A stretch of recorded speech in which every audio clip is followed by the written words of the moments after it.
The massive crystal dome of the Grand Assembly Hall stretched high above the heads of hundreds of alien beings. Light from 3 different suns filtered through the transparent walls, casting strange colors across the floor. Representatives from 47 different worlds sat in curved rows, each species in their own special section designed for their unique needs. Admiral Sarah Chun stood at the center of the hall, looking very small compared to the giant creatures around her. Her dark blue uniform looked plain next to the bright robes and gleaming armor worn by the other military leaders. In her hands, she held a simple datapad that contained Earth's military report. The human section was near the back of the hall. Only 12 humans had been allowed to attend this meeting. They sat quietly, trying not to draw attention to themselves. Earth had joined the Galactic Council just 5 years ago, and they were still considered the new kids who did not really belong. The floor recognizes the human representative, announced Speaker Veltar, a tall being with blue skin and 4 arms. His voice echoed through the hall with a tone that suggested he found this whole thing boring. Sarah walked to the speaking platform in the center. As she moved, she could hear whispers and small laughs from the alien sections. She had heard these sounds before during the past 5 years. They always made the same jokes about humans. Honorable members of the council. Sarah began, her voice clear and steady. I present Earth's annual military capability report. She pressed a button on her datapad, and holographic images appeared in the air above her head. The first image showed Earth's orbital defense stations. They looked like simple metal rings around the planet, nothing fancy or impressive. From the Zephyrian section came a loud snort. War Marshal Crixac was a huge creature that looked like a cross between a rhinoceros and a praying mantis. His species had conquered 12 star systems and were known for their powerful weapons and aggressive tactics. Chemical rockets and metal stations? Crixac said loudly enough for everyone to hear. How quaint! Do they still use gunpowder too? Laughter rippled through several sections of the hall. The Etherians, who looked like floating jellyfish made of light, pulsed with colors that their translators said meant amusement. The Vorthek delegation, bird-like creatures with silver feathers, clicked their beaks in what passed for chuckling among their kind. Sarah continued without showing any reaction to the mockery. The next hologram showed Earth's fleet of warships. There were about 200 vessels of various sizes. They had clean, simple designs with no fancy decorations or glowing parts like the ships of other species. Our fleet consists of 237 vessels, Sarah reported. They are equipped with kinetic weapons, electromagnetic pulse systems, and nuclear deterrence. This time the laughter was louder. Senator Thylix from the Krillian Empire, a reptilian being with scales that changed color with his mood, turned bright orange, which meant he found something very funny. Nuclear weapons? Thylix hissed. Did someone say nuclear weapons? What's next? Are they going to throw rocks at their enemies? Maybe they use slingshots for long-range attacks, added Commander Zefta from the Hegemony Worlds. Her species looked like walking trees with too many eyes. The Vorthek delegation started making chittering sounds that their translators called extreme amusement. Their leader, Admiral Sektith, spread his silver wings wide as he spoke. Forgive me, human, Sektith said in a voice like wind through metal. But your weapons technology seems to be several thousand years behind the rest of the galaxy. Kinetic weapons? We stopped using those before we invented faster-than-light travel. Sarah nodded politely and continued her presentation. She showed images of Earth's ground forces, their aircraft, and their defensive systems. Everything looked basic and simple compared to what other species had shown in previous years. The Zephyrians had plasma cannons that could melt through any known material. The Etherians had energy weapons that could tear apart matter at the atomic level. The Krillians used something called quantum disruptors that could make enemy ships simply disappear. Even the smaller species had weapons that seemed like magic compared to human technology. Our ground forces number approximately 50 million active personnel, Sarah continued. They are equipped with projectile weapons, armored vehicles, and conventional explosives. War Marshal Cricksack stood up from his seat, his massive form casting a shadow over several rows of delegates. "This is ridiculous," he bellowed. "Why are we wasting time listening to this? Their entire military could not defeat a single one of our patrol ships." Murmurs of agreement came from around the hall. The hegemony delegates were making gestures that meant they thought this was all very silly. The Stellar Federation representatives, who looked like metallic spiders, were clicking their legs together in patterns that their translators said meant waste of time. Speaker Veltar raised one of his four hands for quiet, but his expression showed that he agreed with Cricksack. "Please continue, Admiral Chun. I'm sure the Council is interested in hearing about your defensive capabilities." The way he said interested made it clear that nobody was actually interested at all. Sarah could see beings in the audience checking their personal devices, having quiet conversations, or simply staring off into space. Showed the final set of images from her datapad. These were pictures of Earth space monitoring systems and early warning networks. They looked like simple metal dishes and basic computer systems. "Our defensive strategy relies on early detection and coordinated response," Sarah explained. "We maintain monitoring stations throughout our system and have established communication networks with neighboring systems." This brought another wave of laughter. Admiral Sektith flapped his wings in what was definitely mockery among his people. "Early warning systems?" Sektith squawked. "What do you do when you detect an enemy? Send them a strongly worded message, asking them to go away?" The Etherian delegation pulsed with bright colors that meant they found this hilarious. One of them, Ambassador Luxara, floated higher than the others as she spoke. "Perhaps they plan to defeat their enemies with politeness," Luxara said in a voice like singing crystals. "Or maybe they will bore them to death with talks about peace and cooperation." Even some of the usually serious delegates started laughing at this. The Quantum Collective, beings made of pure energy contained in mechanical bodies, actually made sounds that their translators called electronic giggling. Sarah finished her presentation and walked back toward the speaking platform's edge. As she did, she could hear more comments from the audience. 50 million soldiers with metal weapons," someone whispered loudly. "My homeworld's police force could handle that." "I heard they still fight wars on the surface of planets," came another voice. "Instead of just destroying the planets from space like civilized people." "Primitive doesn't even begin to describe it," added a third speaker. War Marshal Cricksack stood up again, this time to address the entire assembly. "I move that we excuse the humans from future military presentations," he announced. "Clearly they have nothing to contribute to our collective defense. Perhaps they could focus on growing food or making simple tools for the more advanced species." This suggestion brought the loudest laughter yet. Several delegates applauded the idea. The Krillian section started chanting something that their translators said meant, "Back to the caves." Speaker Veltar looked at Sarah with an expression that might have been pity. "Admiral Chung, does Earth have anything else to add to this presentation? Any hidden capabilities we should know about?" Sarah stood quietly for a moment, looking out at the sea of alien faces. Some were still laughing. Others had already gone back to their personal conversations or devices. A few were looking at her with something that might have been sympathy, but most just seemed bored or amused. "No, honored speaker," Sarah said finally. "This completes Earth's military capability report." "Very well," Veltar replied.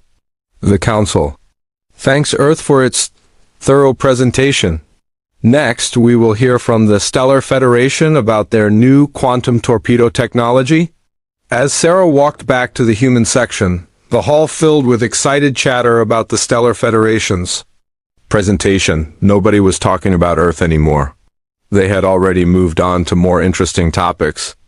The human delegates sat in uncomfortable silence as the Stellar Federation representative, a mechanical spider the size of a small car, demonstrated holographic images of weapons that could destroy entire moons. The technology was so advanced that even the other species seemed impressed. "Remarkable," breathed Ambassador Luxara from the Etherian delegation. The precision is extraordinary, indeed, agreed Admiral Sektoth. Such weapons would be invaluable in our ongoing border disputes with the Void Stalkers.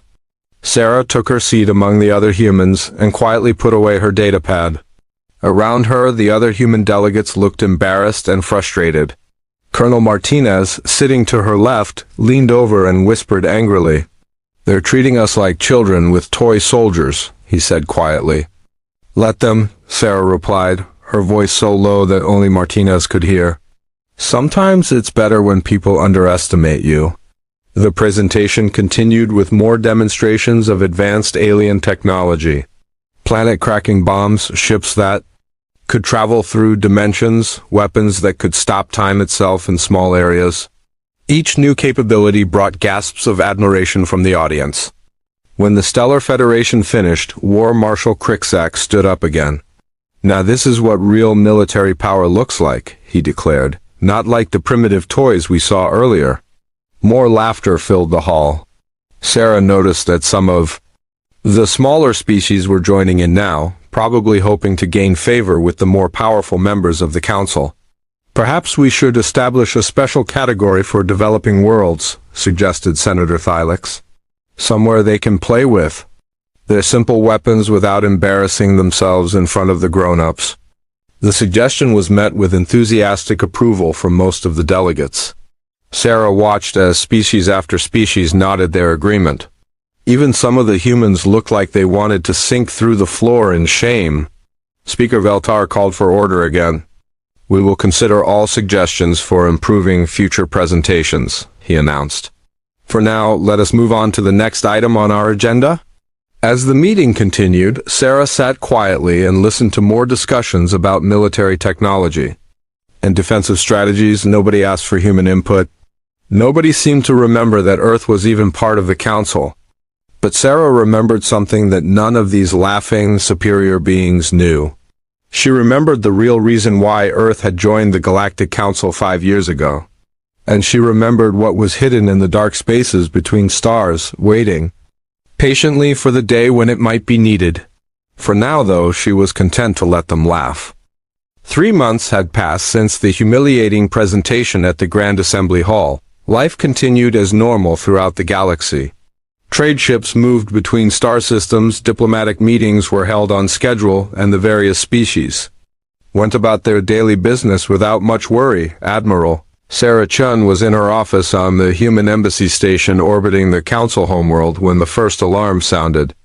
It was a soft beeping sound that meant someone was calling her on the emergency communication line. She pressed a button on her desk, and the face of Commander Wells appeared on her screen. "Admiral, we're getting reports from the outer monitoring stations," Wells said, his voice tight with concern. "Long-range sensors are picking up something big moving toward the galaxy's core systems." Sarah sat up straighter in her chair. "How big?" "Unknown, ma'am. The readings are unusual, whatever it is. It's massive and it's moving fast. The Vorthak were the first to detect it. They're calling an emergency council session." Sarah nodded grimly. "I'll be there in an hour." The Grand Assembly Hall looked very different during an emergency session. Instead of the casual atmosphere of a regular meeting, there was tension in the air. Delegates hurried to their seats, speaking in urgent whispers. The usual jokes and laughter were nowhere to be heard. Speaker Veltar called the session to order with all 4 of his hands raised high. "Council members, we face a situation that requires immediate attention. Admiral Sektoth of the Vorthak will present the findings." The silver-feathered bird-like being flew to the center of the hall, his wings spread wide with worry. As he landed on the speaking platform, holographic displays filled the air above him. 3 days ago, our deep space monitoring stations detected a massive fleet approaching from the void between galaxies, Sektoth announced. Initial scans suggest over 50,000 vessels of unknown design. Gasps and shocked murmurs filled the hall. Even the usually calm Etherians began pulsing with colors that meant alarm and fear. The holographic display showed star charts with a red arrow pointing toward the galaxy's center. The arrow was enormous, suggesting something much larger than any fleet anyone had ever seen. "We have identified the threat," Sectith continued, his voice becoming even more serious. "They are the Devourers." The name hit the assembly like a physical blow. Several delegates stood up in shock. Others began talking frantically to their neighbors. The Devourers were spoken of in whispers throughout the galaxy. They were a legend, a nightmare story told to frighten young beings. War Marshal Cricksack from the Zephyrian delegation stood up, his massive form trembling with what might have been fear. "Are you certain? The Devourers are just stories. Old tales, meant to scare children." "I'm afraid not," Sectith replied. "We have confirmed their identity through analysis of their ship designs and movement patterns. They match historical records from the 17 star systems they have already consumed." The hall erupted in panicked voices. The mechanical beings of the Stellar Federation were clicking their legs so rapidly it sounded like machine gun fire. The hegemony delegates were making high-pitched sounds that their translators called extreme distress. Speaker Veltar had to use an amplified voice to restore order. "Silence. We must remain calm and work together to address this threat." Ambassador Luxara from the Etherean delegation floated higher than usual, her light form pulsing with rapid color changes. "What do we know about their capabilities? How long do we have?" Admiral Sectoth manipulated the holographic display to show more detailed information. "Based on their current speed and trajectory, they will reach the Outer Council worlds in approximately 6 weeks. As for their capabilities?" He paused, his feathers rustling with anxiety. "They are unlike anything we have faced before." The display changed to show images recovered from the last systems to encounter the Devourers. What the Council members saw made many of them wish they hadn't looked. The Devourers' ships were dark, angular things that seemed to absorb light rather than reflect it. They moved in perfect formation, like parts of a single massive organism. But most terrifying of all were the planets they left behind. Where once there had been thriving worlds full of life, now there were only empty husks drained of everything useful. "They don't just conquer," Sectith explained. "They consume. Every bit of metal, every drop of water, every living thing. They strip planets down to bare rock and then they move on to the next system." Senator Thylix from the Krillian Empire was the first to speak after the horrifying images disappeared. His scales had turned a deep purple color that meant serious fear among his people. "What is our combined military strength compared to theirs?" Thylix asked. "Our total fleet strength across all council members is approximately 12,000. "Vessels," Sectith replied. "They have 50,000. But numbers alone don't tell the whole story. Their technology appears to be ... adaptive." "What does that mean?"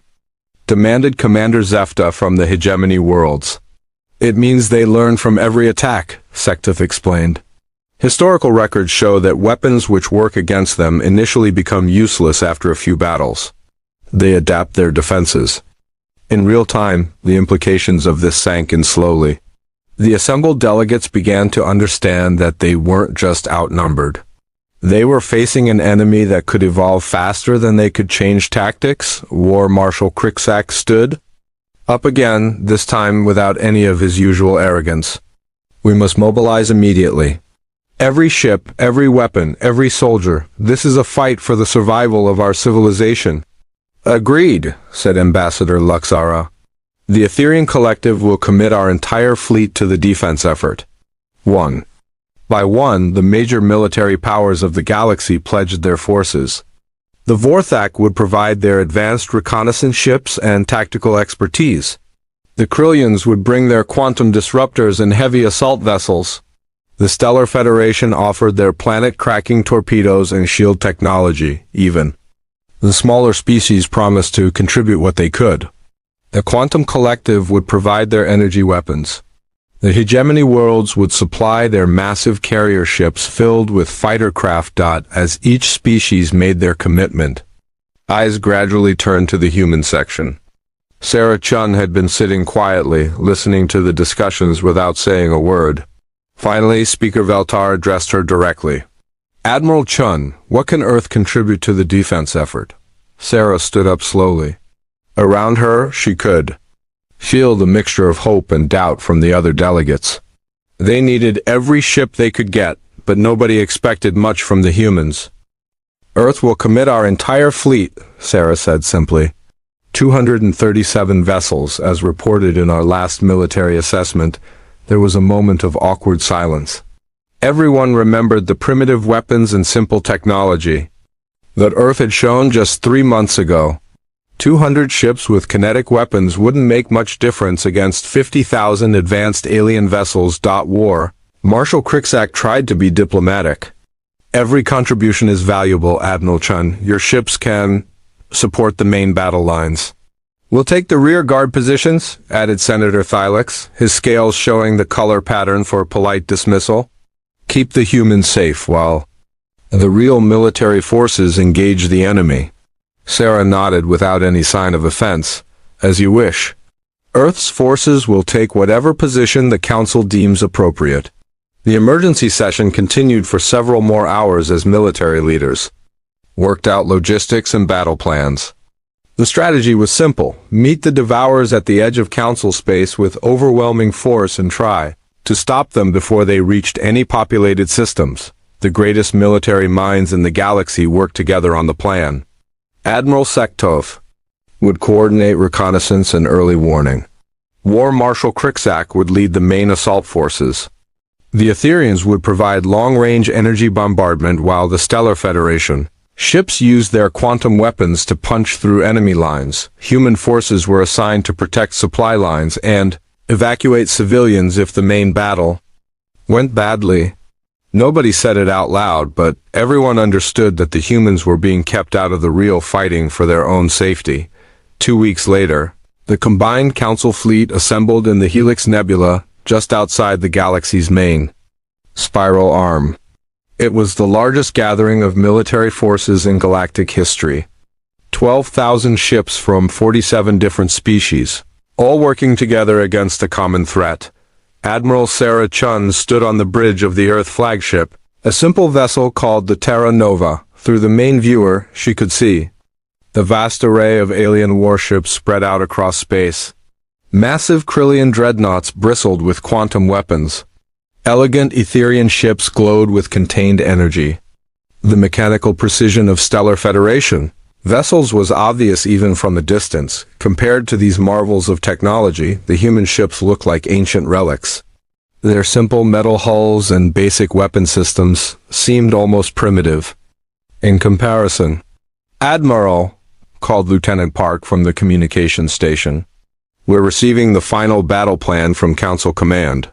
Human forces are to remain in Sector 77, approximately 50,000 kilometers behind the main battle line. Sarah nodded. Acknowledged. Signal all Earth vessels to take position as ordered. As the human fleet moved to their assigned position, Sarah watched the alien forces prepare for battle. She had to admit they were impressive.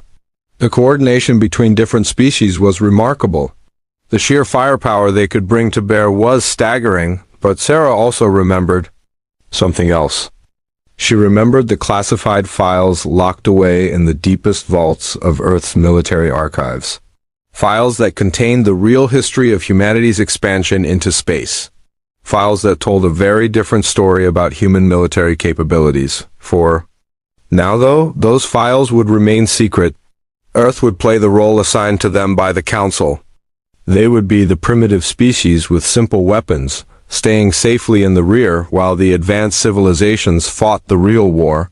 The first contact with Devourer scouts came 3 days later. Long-range sensors detected small groups of enemy ships probing the edges of the Council formation. Admiral Sektoth dispatched Vorthic reconnaissance vessels to investigate. The reports that came back were troubling. The Devourer ships moved in ways that seemed to ignore the normal laws of physics.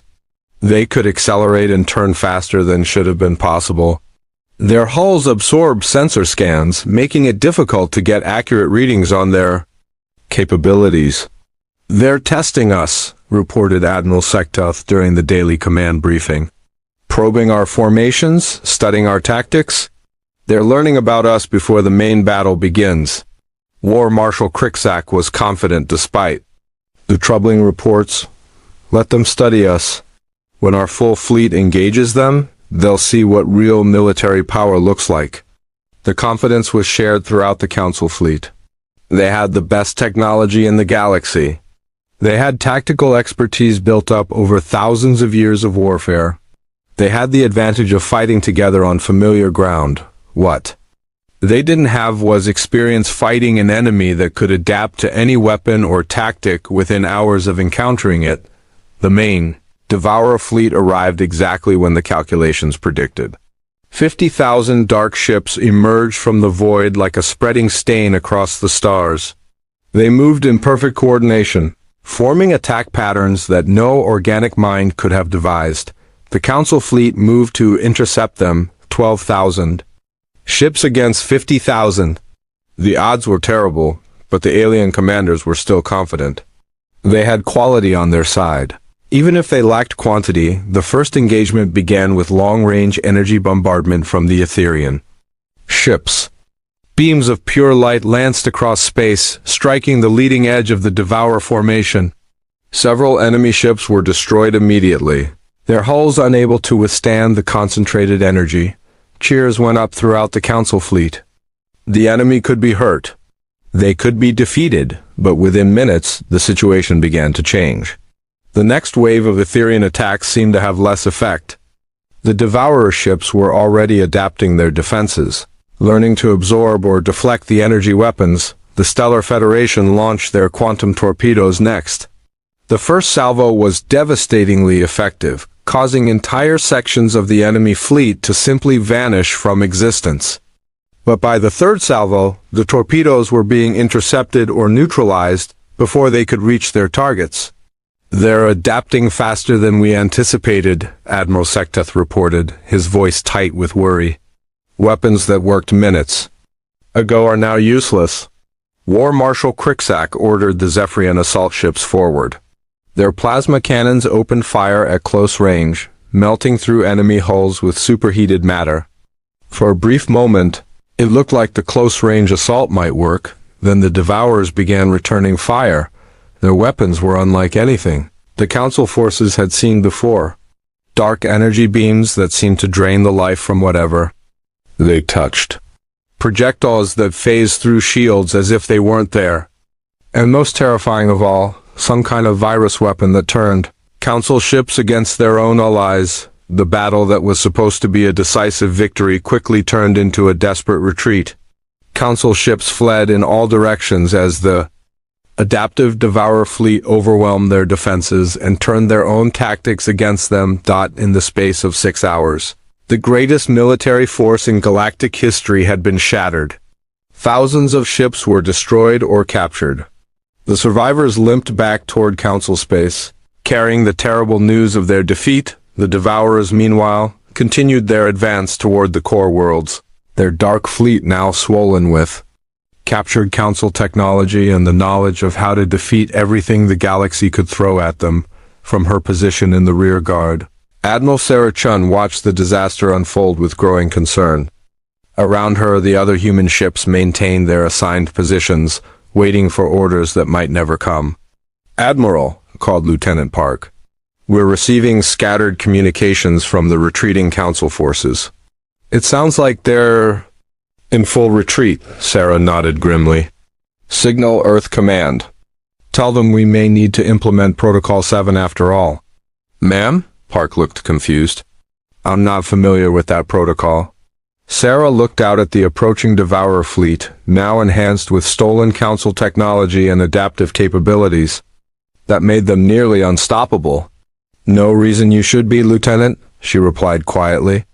"It's been classified for over 200 years. But I think it's time to dust off some very old files." The emergency session in the Grand Assembly Hall was very different from the last one. 3 weeks had passed since the disaster at Helix Nebula, and the mood was one of complete despair. Many seats were empty because their owners had died in the battle. Others were absent because their species were too busy evacuating their homeworlds to attend meetings. Speaker. Veltar looked older and more tired than Sarah had ever seen him. His blue skin had taken on a gray tint, and his forearms moved slowly as he called the session to order. Council members, Veltar began, his voice heavy with defeat. We gather today to discuss our remaining options in the face of the Devourer. Advance Admiral Sectith will provide the current tactical assessment. The Vorthic Admiral flew to the center platform, but his usual grace was gone. One of his wings had been damaged in the battle, and he moved with obvious pain. His silver feathers were dulled, and many were missing entirely. The situation is grave, Sectith reported. Our combined fleet has been reduced to fewer than 3,000 operational vessels. The Devourers have absorbed our technology and adapted to all of our weapons. They now possess quantum disruptors, energy weapons, and plasma cannons in addition to their original capabilities. Holographic displays showed the current positions of both fleets. The Devourer Armada, now grown to over 60,000 ships through captured Council vessels, was moving steadily toward the core worlds. The remaining Council forces were scattered and retreating. How long until they reached the core systems? Asked Ambassador Luxara. The Etherean's light had dimmed considerably, and her usual bright colors were muted with grief. At their current speed, approximately 2 weeks, Sectith replied. We have evacuation ships moving civilians from the outer colonies, but there simply isn't enough time to save everyone. War Marshal Crixak stood up from his seat, but the massive Zephyrian looked broken. His proud bearing was gone, replaced by the slouch of defeat. Nearly half of his species' fleet had been lost in the battle. What about the defensive installations around the core worlds? Crixak asked. Surely they can slow the advance. The Devourers have studied our defensive strategies, Sectith answered. They know how to neutralize our fixed installations. The platforms around Zentari Prime lasted less than 4 hours against their adapted weapons. Senator Thylix from the Krillian Empire was the next to speak. His scales had remained the deep purple of fear ever since the battle. Are we seriously considering surrender, negotiating with these creatures? We've tried, replied Commander Zefta. They don't respond to any communications. They don't seem interested in anything except consumption. As far as we can tell, they view all organic life as nothing more than fuel for their expansion. The hall fell into depressed silence. These beings had ruled the galaxy for thousands of years. They had built vast civilizations, created incredible technologies, and conquered countless challenges. Now they faced extinction at the hands of an enemy they couldn't understand or defeat. Perhaps, said one of the Quantum Collective representatives, we should focus on preserving what we can. Seed ships to other galaxies. Ensure that our cultures survive even if our worlds do not. This suggestion sparked a brief discussion about evacuation plans and survival strategies. But everyone knew the truth. They didn't have enough ships to evacuate more than a tiny fraction of the galaxy's population. Billions would die when the Devourers arrived. Admiral Sarah Chun had been sitting quietly through the entire session, listening to the despair and defeat in every voice. Finally, she stood up from her seat in the human section. Honored Speaker, Sarah said clearly, I request permission to address the Council. The hall turned to look at her. Some faces showed surprise that the human representative wanted to speak. Others showed polite resignation, as if they were willing to listen to anyone who might have an idea, no matter how unlikely. The floor recognizes Admiral Chun, Veltar said wearily. Sarah walked to the center platform, just as she had 3 months earlier for her military presentation. But this time there were no mocking laughs or dismissive comments. The assembled delegates watched her with desperate hope, willing to listen to any possible solution. Council members, Sarah began, I need to share some information that Earth has kept classified until now. Information about our true military capabilities. This got everyone's attention immediately. War Marshal Crixak leaned forward in his seat. Ambassador Luxara's light flickered with renewed interest. Even the broken Admiral Sectoth turned to focus on Sarah's words. The presentation I gave 3 months ago, Sarah continued, showed only a small portion of Earth's actual military strength. We have learned, through centuries of our own devastating wars, that it is wise to never reveal your full capabilities until absolutely necessary. What are you saying? Demanded Senator Thylix, his scales shifting from purple to orange. With excitement. Are you telling us that humans have been hiding advanced weapons? Sarah nodded.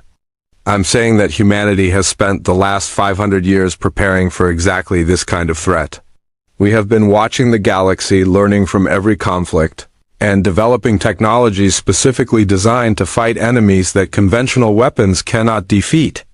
She pulled out her datapad and activated it. But instead of the simple holographic displays from her previous presentation, the air above the platform filled with images that made the assembled delegates gasp in shock. The first image showed a human ship, but it was nothing like the simple vessels from the earlier presentation. The ship was sleek and dark, its hull seeming to bend light around it. It was larger than the biggest Krillian dreadnought, and its design was unlike anything anyone in the hall had ever seen.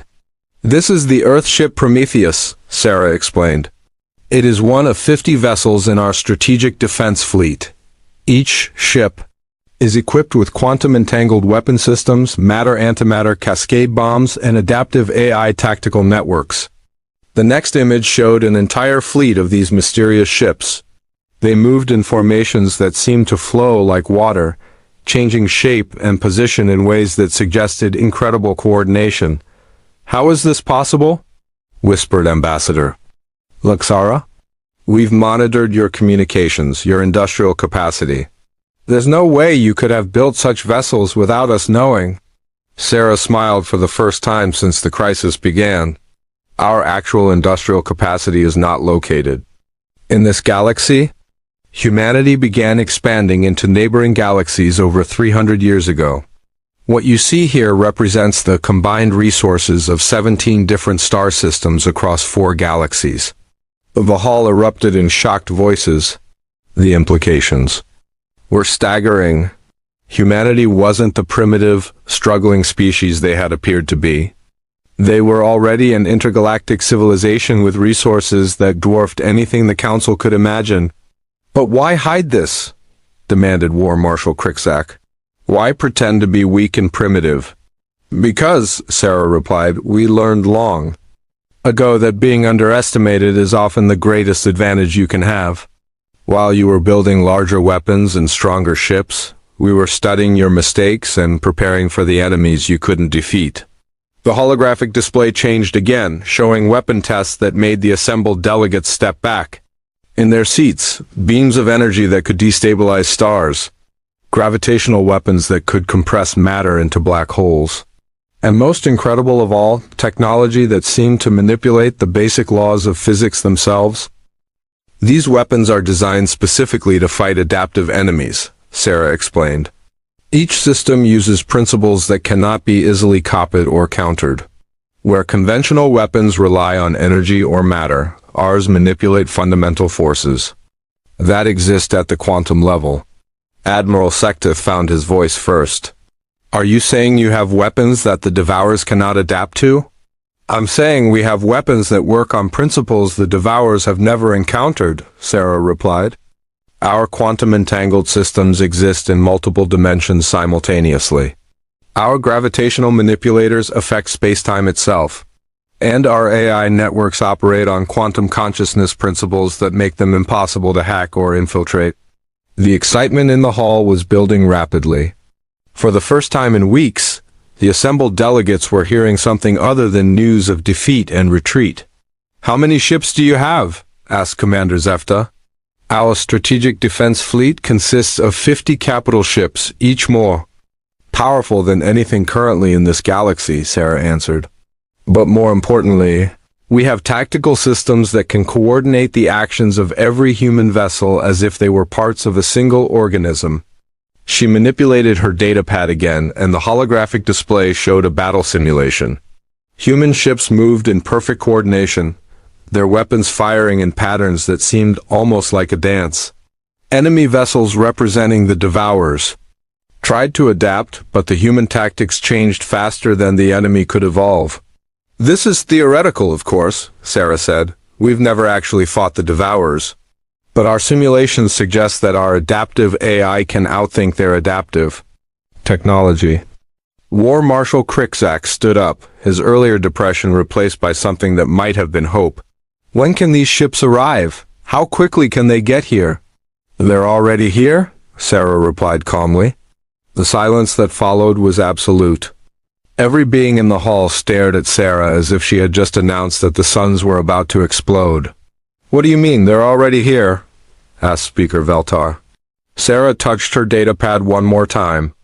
The main viewing screen of the assembly hall, which usually showed peaceful star fields, suddenly filled with an image that made everyone forget how to breathe.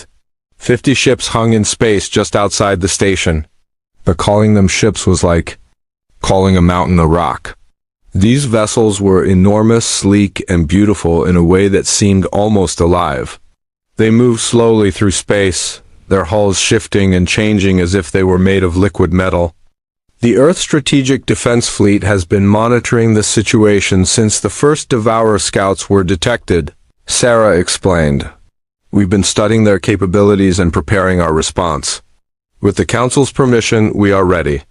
To engage the enemy, the hall exploded into excited chatter. Delegates were standing up, pointing at the viewing screen, talking rapidly to their neighbors. For the first time since the disaster at Helix Nebula, there was hope in their voices. But Admiral Sektoth raised a wing for attention. Admiral Chun, these ships are impressive, but the Devourers still outnumber you 60,000 to 50. How can you hope to defeat such overwhelming numbers? Sarah's smile became wider and more confident. Admiral Sektoth, you're thinking about this in terms of conventional warfare. Ship against ship, weapon against weapon, but our approach is very different. The holographic display changed to show tactical projections that were unlike anything the Council had ever seen. Instead of traditional battle lines and weapon exchanges, the human strategy looked more like a complex puzzle being solved in real time. We don't plan to fight 60,000 ships, Sarah explained. We plan to turn their greatest strength into their greatest weakness. Their adaptive technology requires central coordination. Disrupt that coordination, and 60,000 ships become 60,000 individual targets with no way to share information. How do you disrupt something we don't even understand? Asked Ambassador Luxara. By understanding it better than they do, Sarah replied. Humanity has been studying adaptive AI for over 400 years. We know how it works because we built our own versions and then learned how to defeat them. The Devourer's biggest advantage is that no one has ever successfully fought their adaptation systems. But we have. She paused and looked around the hall at the faces staring back at her.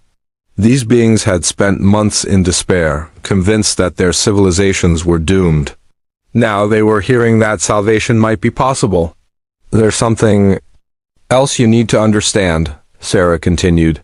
Earth didn't join the Galactic Council 5 years ago because we needed your protection or technology. We joined because we had been monitoring your progress and we knew this day would come. We've been preparing for this specific threat for over 2 centuries. The implications hit the assembled delegates like a physical blow. Humanity hadn't stumbled into galactic politics as primitive newcomers. They had arrived as advanced guardians, watching and waiting for the moment when their protection would be needed. You've been protecting us all along, whispered Senator Thylix, his scales showing colors that meant awe and gratitude. It's what we do, Sarah replied simply. Humanity learned long ago that the strongest civilizations are those that protect the weak, not those that exploit them. We've been quietly watching over this galaxy because we believe the cultures here are worth preserving. War Marshal Cricksack was staring at the massive human ships on the viewing screen.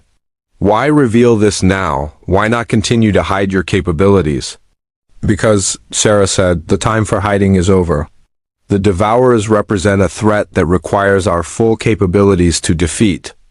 And because this council, this alliance of species working together despite their differences, represents something worth fighting for openly. She walked to the edge of the platform and looked out at the faces of beings from dozens of different worlds. We're not asking to take over your defense. We're asking for permission to fight alongside you. To use our hidden strength to protect something that took thousands of years to build. Speaker Veltar was the first to respond. Admiral Chun, on behalf of the Galactic Council, I formally request Earth's assistance in defending our civilization against the Devourer threat. Request granted, Sarah replied. Earth's Strategic Defense Fleet will engage the enemy in 72 hours. We suggest that all remaining Council forces be positioned to support our operations and assist with rescue and evacuation efforts. As the emergency session broke up into planning committees and tactical discussions, the mood in the hall had completely transformed. Where there had been despair, now there was hope. Where there had been defeat, now there was determination. The beings who had laughed at human primitive weapons 3 months ago now watched in awe as the most advanced military force they had ever seen prepared to save their civilization. But in the back of her mind, Sarah hoped that the weapons and strategies humanity had spent centuries developing would be enough to defeat an enemy that had already proven it could adapt to anything the galaxy could throw at it. The real test was still to come. The human fleet moved through space like shadows made solid. From the observation deck of the Council Command Station, Admiral Sektoth watched the 50 Earth ships take their positions with a mixture of awe and nervousness. Each vessel was larger than anything in the Council fleet, yet they moved with the grace of living creatures. I still can't believe we're seeing this, War Marshal Crixac said quietly. The massive Zephrien stood beside Sektoth, his earlier arrogance completely gone. 3 months ago, we were laughing at their primitive weapons. 3 months ago, they wanted us to laugh, Sektoth replied. I'm beginning to understand that humans are far more complex than any of us realized. On the main viewing screen, long-range sensors showed the approaching Devourer fleet. 60,000 dark ships moved in perfect formation toward the core worlds. Their hulls absorbed light and sensor beams, making them look like holes in space itself. They would arrive at the battle zone in less than 6 hours. Admiral Sarah Chun stood on the bridge of the Prometheus, watching the tactical displays with calm focus. Around her, the human crew worked with quiet efficiency. There was no panic, no shouting of orders, no dramatic speeches. They moved like parts of a well-designed machine. Admiral, called Commander Torres from the tactical station. All ships report ready status. The quantum entanglement network is active and synchronized. Sarah nodded. Signal the Council fleet to take position at safe distance. Minimum 50,000 kilometers from the engagement zone. Ma'am, said Lieutenant Park. The Council commanders are requesting permission to assist with the attack. Negative, Sarah replied firmly. Their weapons are useless against adaptive enemies, and their presence would only give the Devourers more technology to steal. This battle must be fought with systems the enemy has never encountered. As the human fleet spread out into attack formation, something strange began to happen. The ships started to change. Their hulls shifted and flowed like liquid metal. What had looked like traditional vessels now appeared to be something alive and organic. From the Council observation station, Ambassador Luxara watched in fascination. Are those ships transforming themselves? It appears so, answered one of the Stellar Federation representatives. The hull configurations are shifting into patterns I've never seen before. The human ships continued to change until they no longer looked like any vessel anyone had ever built. They resembled sea creatures from an alien ocean, flowing and undulating through space. Their surfaces rippled with energy patterns that seemed to pulse with their own heartbeat. Devourer fleet detected, announced the sensor operator aboard the Prometheus.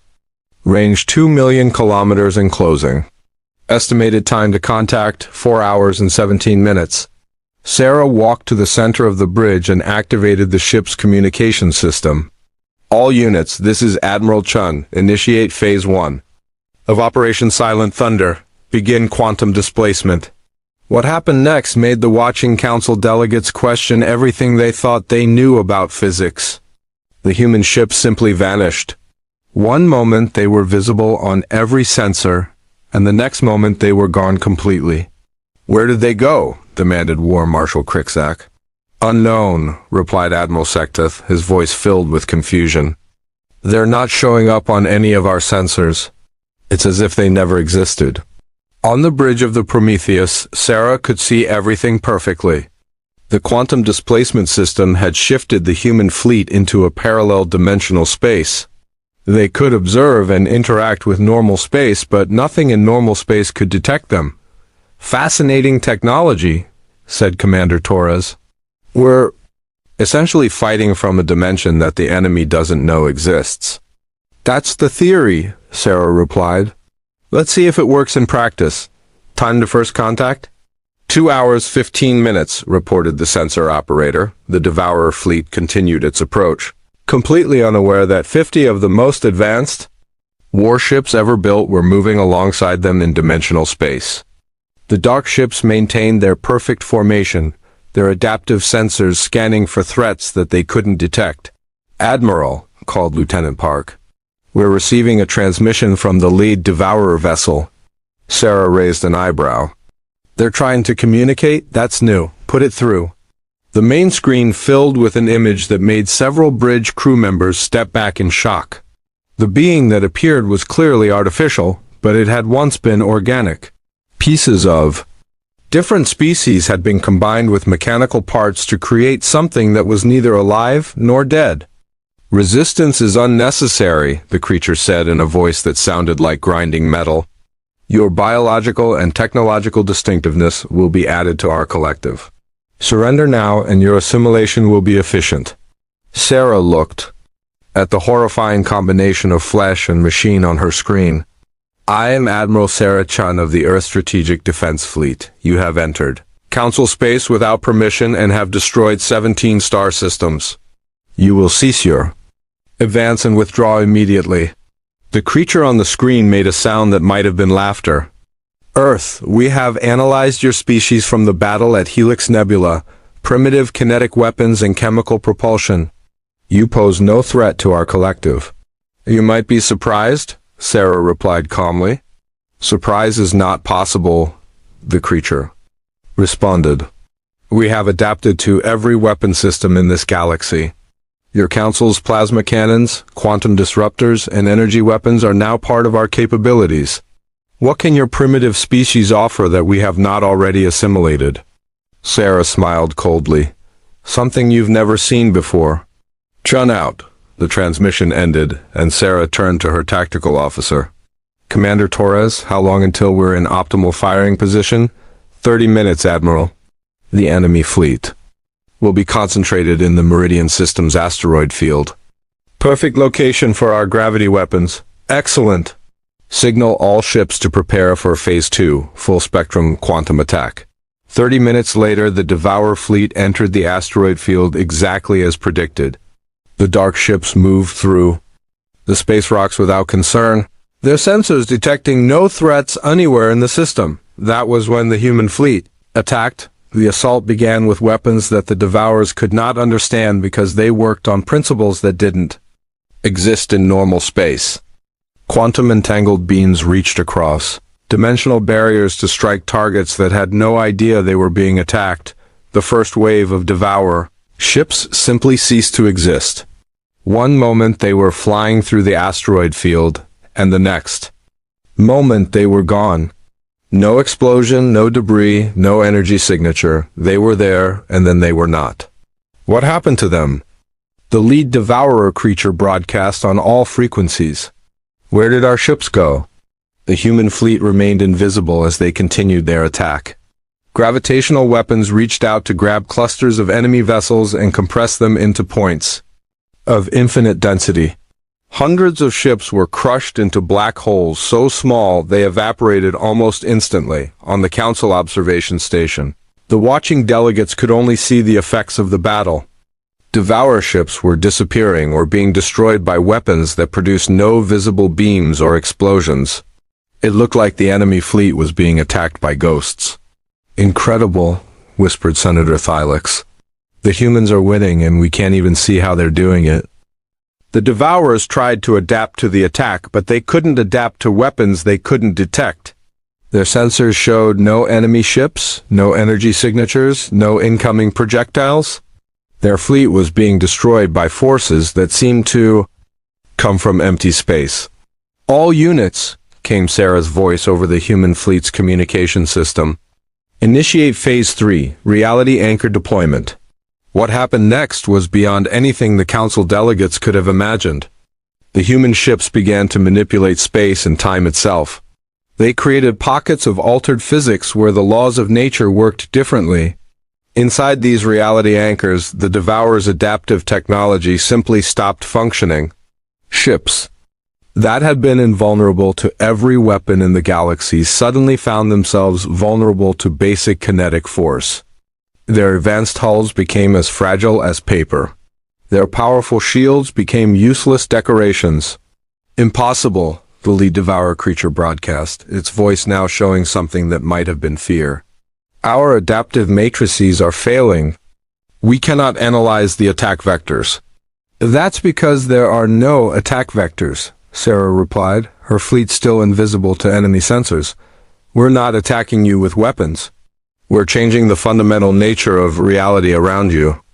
The Devourer fleet tried to retreat, but the human ships had surrounded them completely in dimensional space.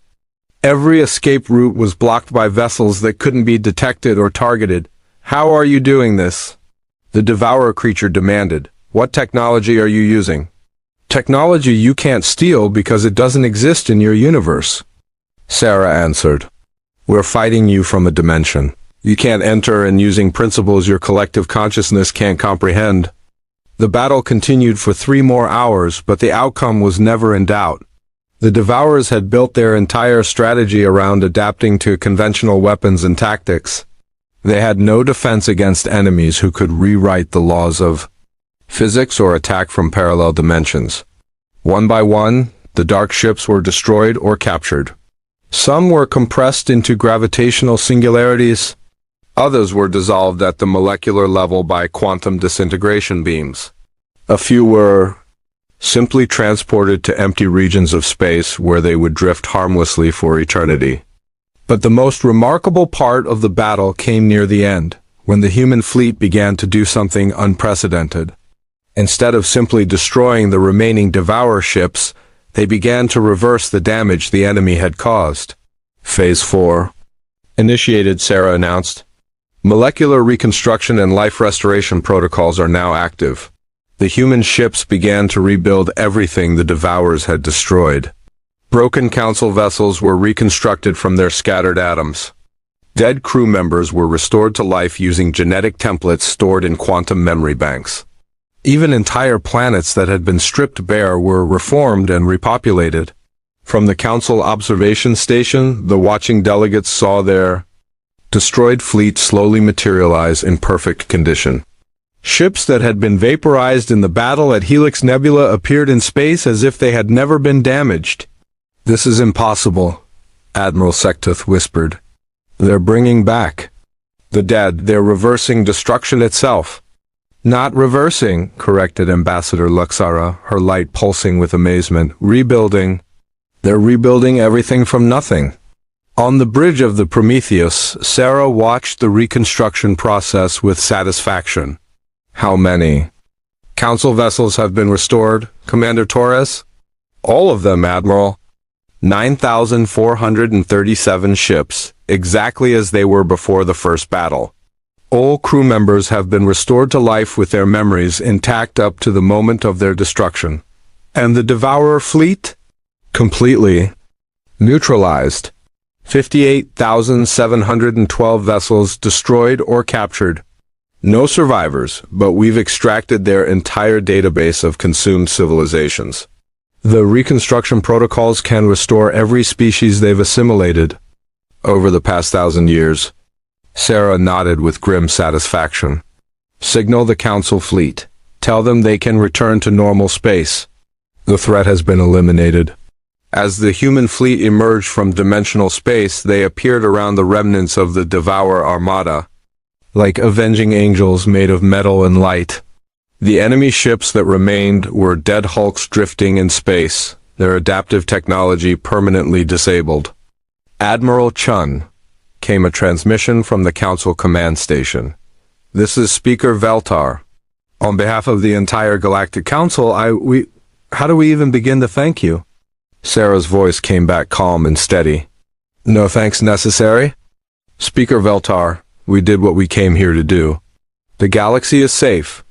But the reconstruction, the restoration of our lost ships and people, how is such a thing possible?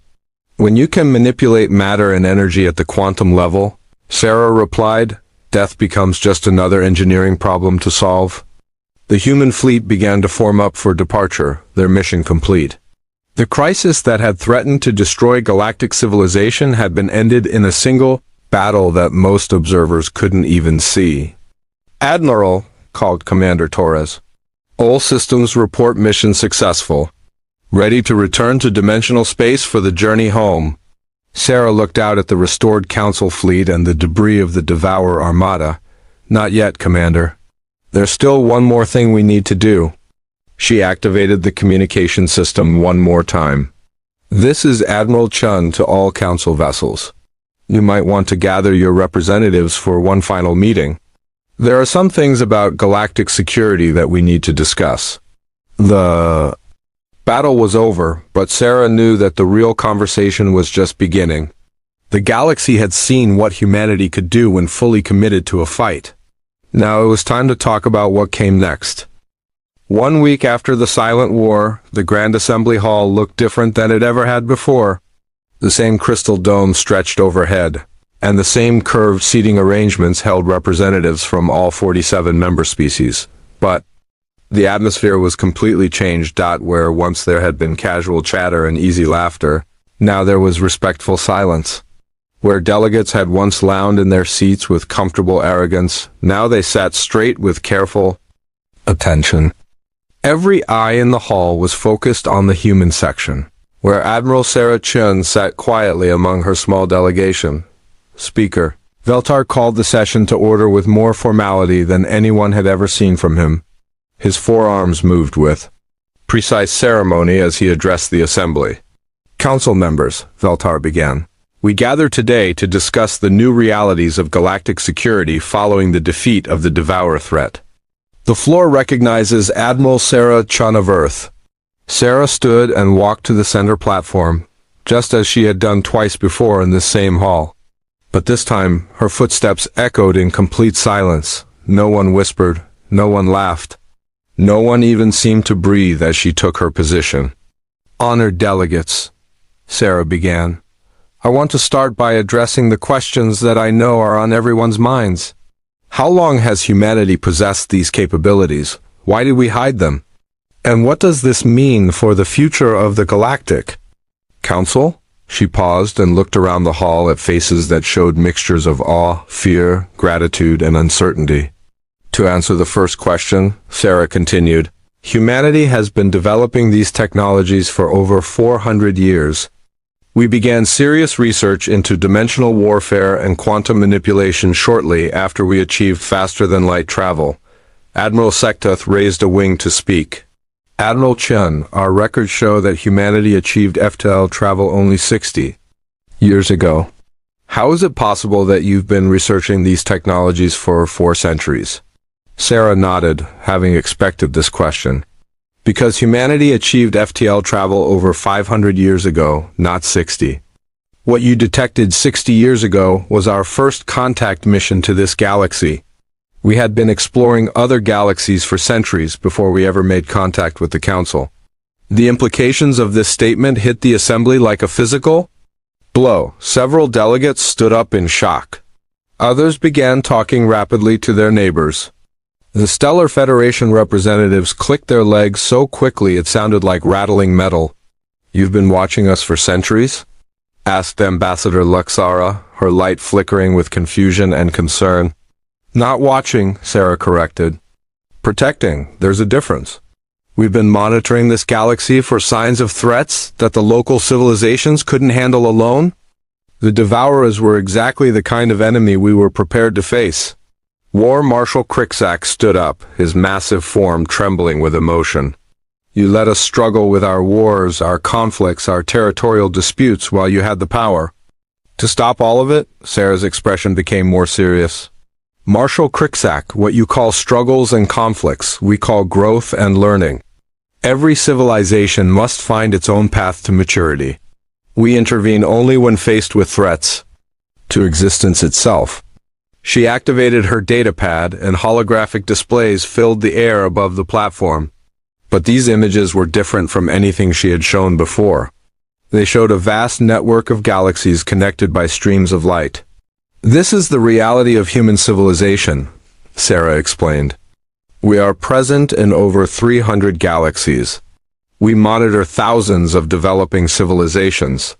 And we have faced and defeated dozens of extinction-level threats over the past millennium. The scale of what she was describing was beyond anything the Council had imagined. They had thought of themselves as one of the great civilizations of the universe. Now they were learning that they were essentially children being watched over by adults they had never known existed. The second question, Sarah continued, is why we hid our capabilities. The answer is simple, because we learned long ago that revealing overwhelming power too early prevents civilizations from developing their own strength. Senator Thylix from the Krillian Empire spoke up, his scales showing deep blue colors that meant serious thought. You're saying that if you had revealed your true capabilities from the beginning, we would have become dependent on you instead of growing on our own? Exactly, Sarah confirmed. Look at what this council has accomplished. You've created an alliance between dozens of species with completely different biologies, cultures, and beliefs. You've established trade networks, diplomatic protocols, and mutual defense agreements. You did all of this yourselves, through your own efforts and wisdom. She gestured toward the assembled delegates. If we had arrived 5 years ago with our full capabilities revealed, would you have worked so hard to build these relationships? Would you have developed your own technologies and strategies? Or would you have simply asked the powerful humans to solve all your problems for you? The question hung in the air like a challenge. Around the hall, delegates began to understand what Sarah was really saying. Humanity had hidden their strength not out of deception, but out of respect for the potential of others. But surely, said Commander Zefta, there were times when revealing your power could have prevented suffering. Wars could have been stopped. Lives could have been saved. Sarah's expression became sad and distant. Commander, that is the most difficult part of being a guardian civilization. We have watched conflicts that we could have ended in minutes. We have seen suffering that we could have prevented with a single ship. But we have also learned that civilizations which never face challenges never develop the wisdom to handle power responsibly. The holographic display changed to show historical images from various council species. Wars, natural disasters, political upheavals, and technological breakthroughs, moments of struggle and moments of triumph. Every species in this hall has faced moments that seemed hopeless, Sarah continued. The Vorthok Civil War that lasted 3 centuries. The Krillian Plague that killed half your population. The Etherian Schism that split your people into opposing factions. You survived all of these challenges and became stronger because of them. Admiral Sectith nodded slowly, his silver feathers rustling with understanding. And if you had intervened, we would never have learned to overcome our own problems. Precisely, Sarah replied. The strength of a civilization is not measured by its weapons or technology. It's measured by its ability to face adversity and emerge stronger. The Council has proven its strength many times over. Speaker Veltar raised a hand for attention. Admiral Chun, this brings us to the third question. What does this mean for the future of the Council? Will humanity now take over our defense? Will we become a protectorate of Earth?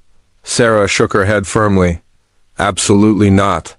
The Galactic Council will continue to operate exactly as it has. You will defend yourselves, govern yourselves, and make your own decisions about your future. Earth will not interfere in your internal affairs or impose our will on your civilizations. But what about threats like the Devourers? Asked War Marshal Cricksack. How do we know when we're facing something beyond our capabilities? You'll know, Sarah replied with a slight smile. And when that time comes, we'll be here. Think of humanity as a backup system. We're the safety net that catches you when you fall from heights you couldn't have imagined climbing. The hall fell into thoughtful silence as the delegates absorbed this information. They were learning that their place in the universe was both smaller and larger than they had thought. Smaller because they were part of a vast community of civilizations they had never known existed. Larger because they had proven themselves worthy of protection and respect from beings with godlike power. Ambassador Luxara floated higher than usual as she spoke. Admiral Chung, may I ask about the restored ships and the people who were brought back to life? How is such a thing possible? Sarah's expression became more technical as she explained. When you understand matter and energy at the quantum level, death is simply a change of state. Every atom in a person's body retains quantum imprints of its previous configurations. With sufficient technology, those imprints can be read and restored, but their memories, their personalities, started Senator Thylix. Consciousness exists in quantum patterns that persist even after biological death, Sarah continued. Those patterns can be recovered and reconstructed. The people we restored are exactly who they were before, with all their memories and experiences intact. The implications were staggering. If humanity could bring back the dead, if they could rebuild entire civilizations from nothing, what else could they do? What other powers were they keeping hidden? As if reading their thoughts, Sarah addressed their unspoken concerns. I know what you're thinking. If we can do all of this, what else are we hiding? What other capabilities do we possess? The answer is that our technological abilities are limited only by our imagination and our sense of responsibility. She walked to the edge of the platform and looked out at the assembled delegates. We could reshape this galaxy according to our desires. We could eliminate poverty, disease, and conflict with a few simple commands. We could make every world a paradise and every species immortal. But we don't, because we understand something that took us thousands of years to learn. The hall was completely silent as everyone waited for her to continue. The most important power, Sarah said quietly, is the power to choose not to use your power. True strength is not in the ability to control others, but in the wisdom to let them control themselves. War Marshal Cricksack stood up again, but this time his posture was one of respect rather than challenge. Admiral Chun, I owe you an apology. 3 months ago, I mocked your people as primitive and weak. I see now that you allowed us to believe that because it served a greater purpose. No apology needed, Marshal, Sarah replied. Your reaction was exactly what we expected and hoped for. It proved that you were thinking independently and making your own judgments. That's the sign of a healthy civilization. Speaker Veltar stood up and addressed the assembly. I believe I speak for the entire council when I say that we are grateful beyond words for humanity's protection. But I must ask the question that is on everyone's mind: what happens now? How do we move forward with this new understanding? Sarah smiled for the first time since entering the hall. You move forward exactly as you have been. You continue to build your alliance, develop your technologies, and solve your problems. The only difference is that you now know you're not alone in the universe. She activated her datapad one final time. The holographic display showed the human fleet, but now it was dispersed throughout the galaxy. Single ships stationed at the edges of council space, watching and waiting. Humanity will maintain a small monitoring presence in this galaxy, Sarah explained. Not to control or interfere, but to watch for threats that might be beyond your current capabilities. Think of us as your galactic immune system. Most of the time, you'll never know we're there. But when something truly dangerous appears, we'll be ready. And if we need help with smaller problems, ask Commander Zefta. Border disputes, trade conflicts, resource shortages, those are your problems to solve, Sarah replied firmly but kindly. We'll provide advice if asked, but only if asked. The strength you've built over centuries comes from facing challenges yourselves. We won't take that away from you by solving every minor difficulty. Admiral Sectith raised a wing. What about the technologies you've shown us? Will we ever have access to dimensional warfare and quantum manipulation? Sarah considered this carefully before answering. Some technologies will be shared when you're ready for them. Others may never be shared because they're too dangerous for any single civilization to possess. And some you'll develop on your own, probably in ways we never thought of. She paused and looked around the hall again. But I will say this. The fact that you're asking these questions instead of demanding these technologies tells me that you're already on the right path to handling them responsibly. The session continued for several more hours as delegates asked detailed questions about galactic security, human capabilities, and future cooperation. But the most important points had already been established. Humanity would protect but not control. They would watch but not interfere. They would help but not replace the efforts of others. As the meeting drew to a close, Speaker Veltar made a formal announcement. The Galactic Council hereby recognizes the Earth Strategic Defense Fleet as the primary peacekeeping force for threats beyond our current capabilities. We also establish humanity as our guardian civilization with the understanding that this role comes with great responsibility and greater restraint. Sarah nodded formally.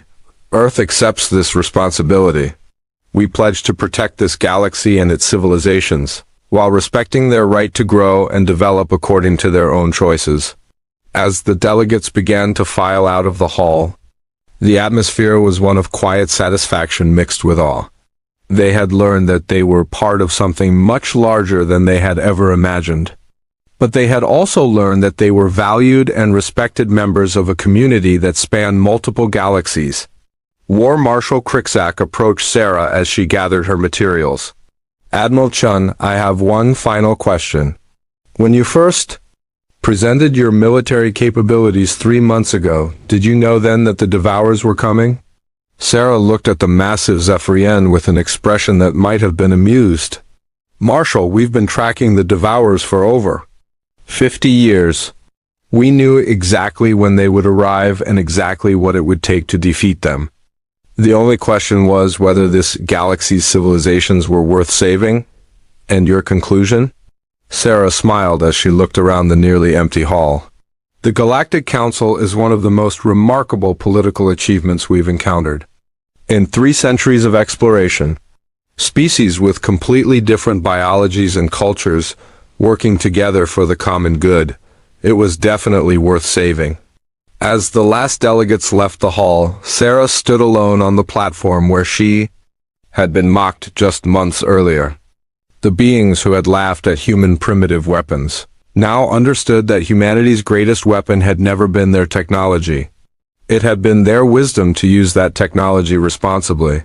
The galaxy was safe, not because humanity was strong, but because they were wise enough to know when and how to use their strength. And in the dark spaces between stars, 50 ships continued their silent patrol, watching over civilizations that were free to grow and develop because someone else was strong enough to let them. The chamber was massive beyond human comprehension. It floated in the void of space, orbiting a world that existed only for peace and diplomacy. Inside, representatives from 47 different alien species sat in their designated sections. Each section was designed for the specific needs of that species. Some sat in water-filled tanks, others floated in gas clouds. A few existed as pure energy, contained in special fields. Ambassador Sarah Chen stood in the center of it all. She was alone. Her people had told her she could bring advisors, but she refused. If humanity was going to be judged, she would face that judgment by herself. She wore a simple black suit, the kind diplomats on Earth had worn for centuries. Her dark hair was pulled back tight. Her face showed no emotion, though her heart was racing. Above her, the council leader spoke. His name was impossible for human tongues to pronounce, so everyone called him First Speaker. He was a Zathan, a species that looked like floating crystals that constantly shifted colors. When he spoke, his words came through translators that every species wore or had implanted. We gather today for a matter of grave importance, First Speaker said. His voice was calm, almost sad. Humanity has been part of our Galactic Council for 23 standard years. In that short time, they have caused more disruption than any species in the past 1,000 years. Sarah felt anger rise in her chest, but she forced it down. She had practiced for this moment. Show nothing. Give them nothing. The charges are clear. First speaker continued. First, humanity has shared advanced technology with primitive species, violating our most sacred law of non-interference. Second, they refuse to fully disarm their military vessels despite treaty agreements. Third, their cultural exports have caused social disruption across 17 member worlds. Around the chamber, alien representatives made sounds of agreement. Some clicked their mandibles. Others pulsed with light. A few released chemical signals that Sarah's translator interpreted as approval. A representative from the Korsian Empire stood. The Korsian looked like enormous crabs covered in metallic shells. "We have evidence," the representative said. "Human ships were detected in the Yala system. That system is protected. The species there are still in their industrial age. Yet humans gave them medical technology that has disrupted their natural development." Sarah wanted to scream. The Yala were dying from a plague. Humanity had saved 3 billion lives, but she stayed quiet. It wasn't time yet.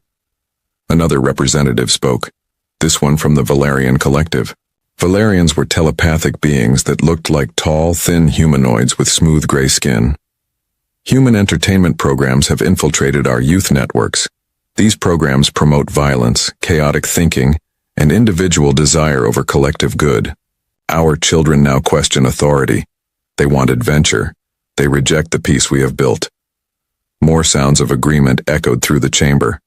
A third voice joined in. This one belonged to a Metherian, a species of energy beings who rarely spoke in council. Humans are dangerous because they cannot be predicted.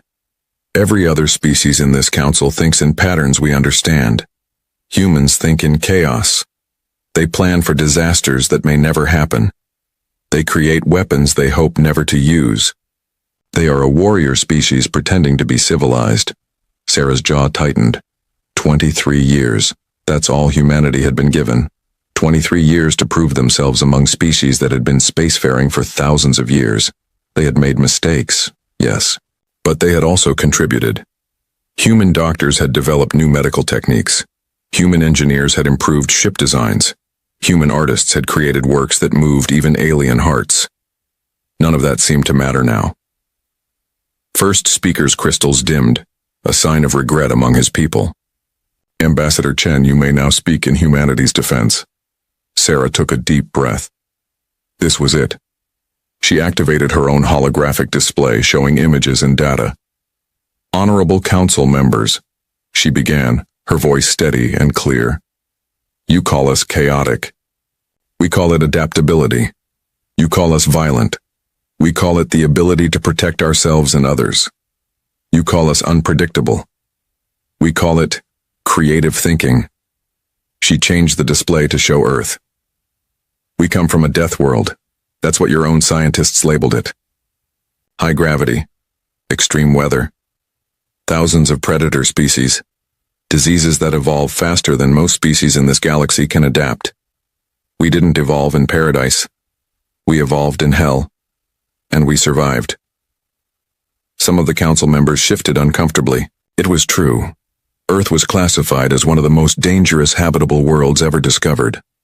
Most species would die within days there without protection. "You say we gave technology to the Yala?" Sarah continued. "Yes, we did. Because they were dying.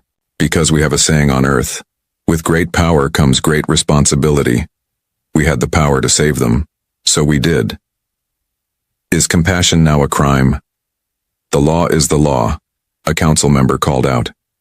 "If we make exceptions, chaos follows." Sarah spun to face the speaker. "Your laws were written by species who never knew true hardship, who never faced extinction, who never had to fight for every scrap of survival. You've had peace for so long that you've forgotten why strength matters. Are you threatening us?" another representative demanded. "No," Sarah said firmly. "I'm trying to make you understand. Humanity hasn't been trying to disrupt your peace. We've been trying to strengthen it. Because we know something you've forgotten. Peace isn't the natural state of the universe. Peace is something you have to protect. You have to be ready to defend it. First speaker's colors rippled. We have defended peace for millennia without becoming warriors. Have you? Sarah asked. Or have you just been lucky? You've had no major threats, no invasions from outside the known galaxy, no existential dangers. You've lived in a bubble of safety and called it enlightenment. The chamber erupted in angry sounds. Sarah had crossed a line, but she didn't care anymore.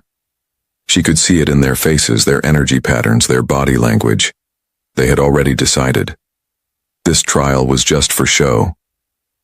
First speaker raised a crystalline limb, calling for silence. Ambassador Chen, your passion is noted. But passion is part of the problem. Humanity feels too much, acts too quickly, thinks too little about consequences. We think plenty about consequences, Sarah shot back. That's why we prepare. That's why we train. That's why we study war even in times of peace. Not because we want war, but because we want to prevent it. We remember our own history, the times we weren't prepared, the times people died because we were too slow, too weak, too naive. She pulled up historical records from Earth. Wars, disasters, near-extinction events.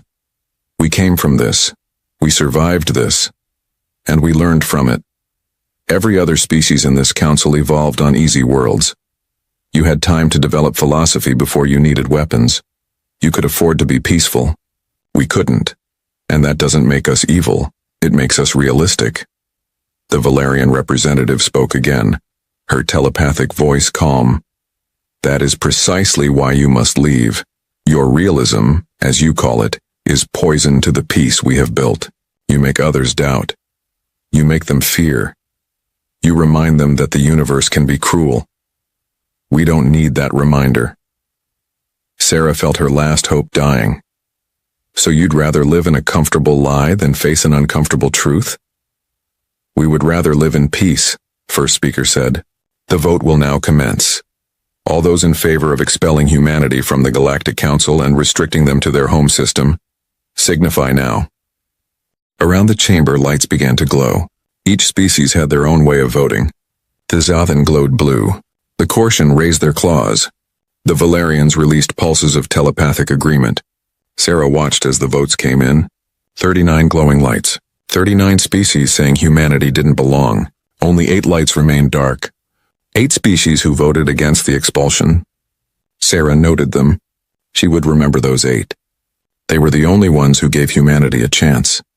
The vote is decided, first speaker announced. Humanity is hereby expelled from the Galactic Council. All human vessels, stations, and personnel must return to the Sol system within 90 standard days. A quantum barrier will be erected around your home system. You will not be able to leave. No one will be able to enter. You will be isolated until such time as your species evolves beyond its violent nature. Sarah felt numb. She had expected this, but hearing it made it real. How long? She asked quietly. That is up to you, first speaker said.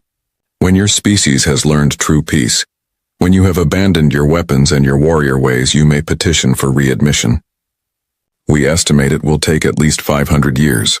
Perhaps 1,500 years. Entire generations would live and die in isolation. Humanity would be cut off from the greater galaxy, from all the wonders and knowledge out there. They would be prisoners in their own solar system. Sarah stood tall. She wouldn't give them the satisfaction of seeing her break. We'll return, she said, her voice cold and hard. Maybe not in 500 years. Maybe not in 1,000. But we'll be back. And when we return, you'll see what humanity really is. Threats will not help your case, a council member said. That's not a threat, Sarah replied. It's a promise. You're making a mistake. One day you'll need us. You'll face something you can't handle with philosophy and committee meetings. And when that day comes, you'll remember that you threw away the one species that could have helped you. First speaker's colors dimmed further.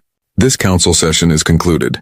Ambassador Chen, you have 90 days. Sarah didn't bow, didn't show any sign of respect. She simply turned and walked toward the exit. Behind her, she could hear the council members talking, probably congratulating themselves on restoring order. They didn't understand. They thought humanity was the problem. They would learn. Outside the chamber, Sarah's security team waited. They were all human, all wearing the dark blue uniforms of Earth's diplomatic corps. One of them, a young man named Marcus, stepped forward. "Ma'am, what happened?" Sarah kept walking. "We're going home, Marcus, all of us. Every human in galactic space. We have 90 days to evacuate everything." "They actually did it?" another guard asked, a woman named Yuki. "They actually kicked us out?" 39-8, Sarah confirmed. "Start spreading the word. Contact every human ship, every colony, every outpost. We're leaving."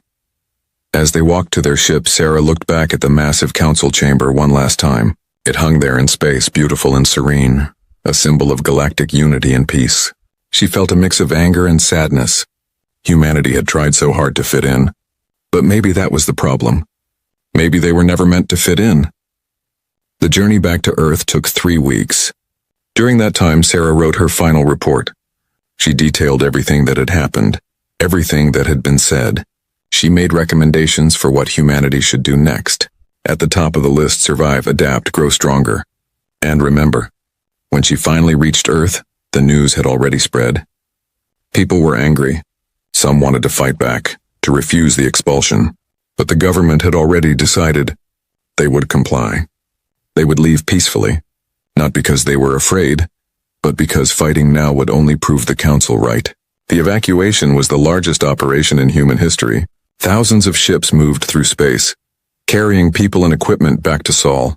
Human colonies outside the solar system were abandoned. Advanced research stations were dismantled. Trade agreements were dissolved. Within 87 days, every human was back in the Sol system. On day 90, the barrier went up. Sarah watched from a station orbiting Mars as the quantum field spread across the edge of their solar system. It looked like a soap bubble, thin and shimmering, but it was stronger than any physical wall. Nothing could pass through it. Not ships, not signals, not even light beyond a certain frequency. Humanity was alone. Sarah thought about her final words to the council. She had promised they would return. As she watched the barrier complete its formation, sealing them in, she made that promise again. To herself, to her species, to every human who would come after. They would survive. They would adapt. They would grow. And one day, when the galaxy least expected it, humanity would return, not as supplicants begging for acceptance, but as something more, something stronger. The council thought 500 years would change humanity. They were right. But not in the way they imagined.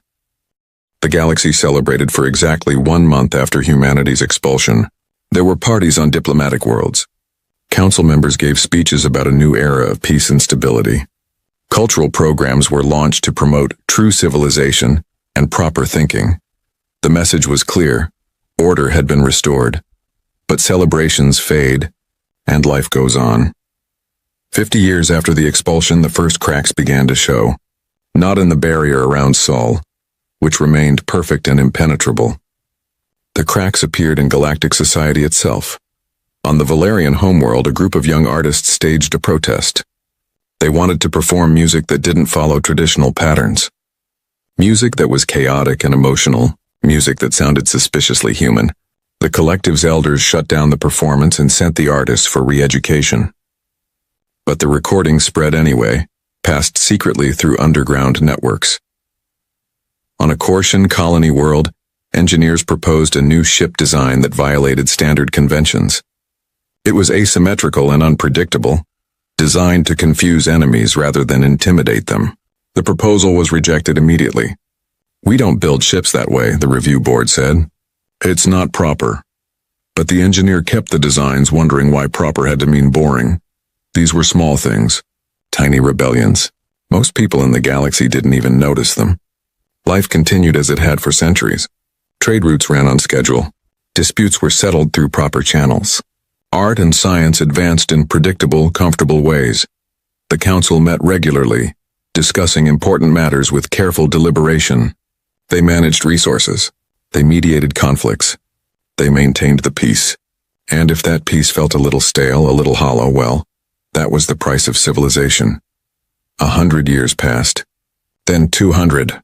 The younger species who had been alive during humanity's trial died off. New generations took their place, generations who only knew humans as cautionary tales. Stories parents told children about the violent species who had to be locked away for everyone's safety. Some of the older council members occasionally wondered about the humans. Were they still alive behind that barrier? Had they destroyed themselves in some violent conflict? A few suggested checking, but first speaker, now ancient even by Zathan standards, always said the same thing. Let them be. If they have learned peace, they will petition for release. If they have not, we are safer with them contained.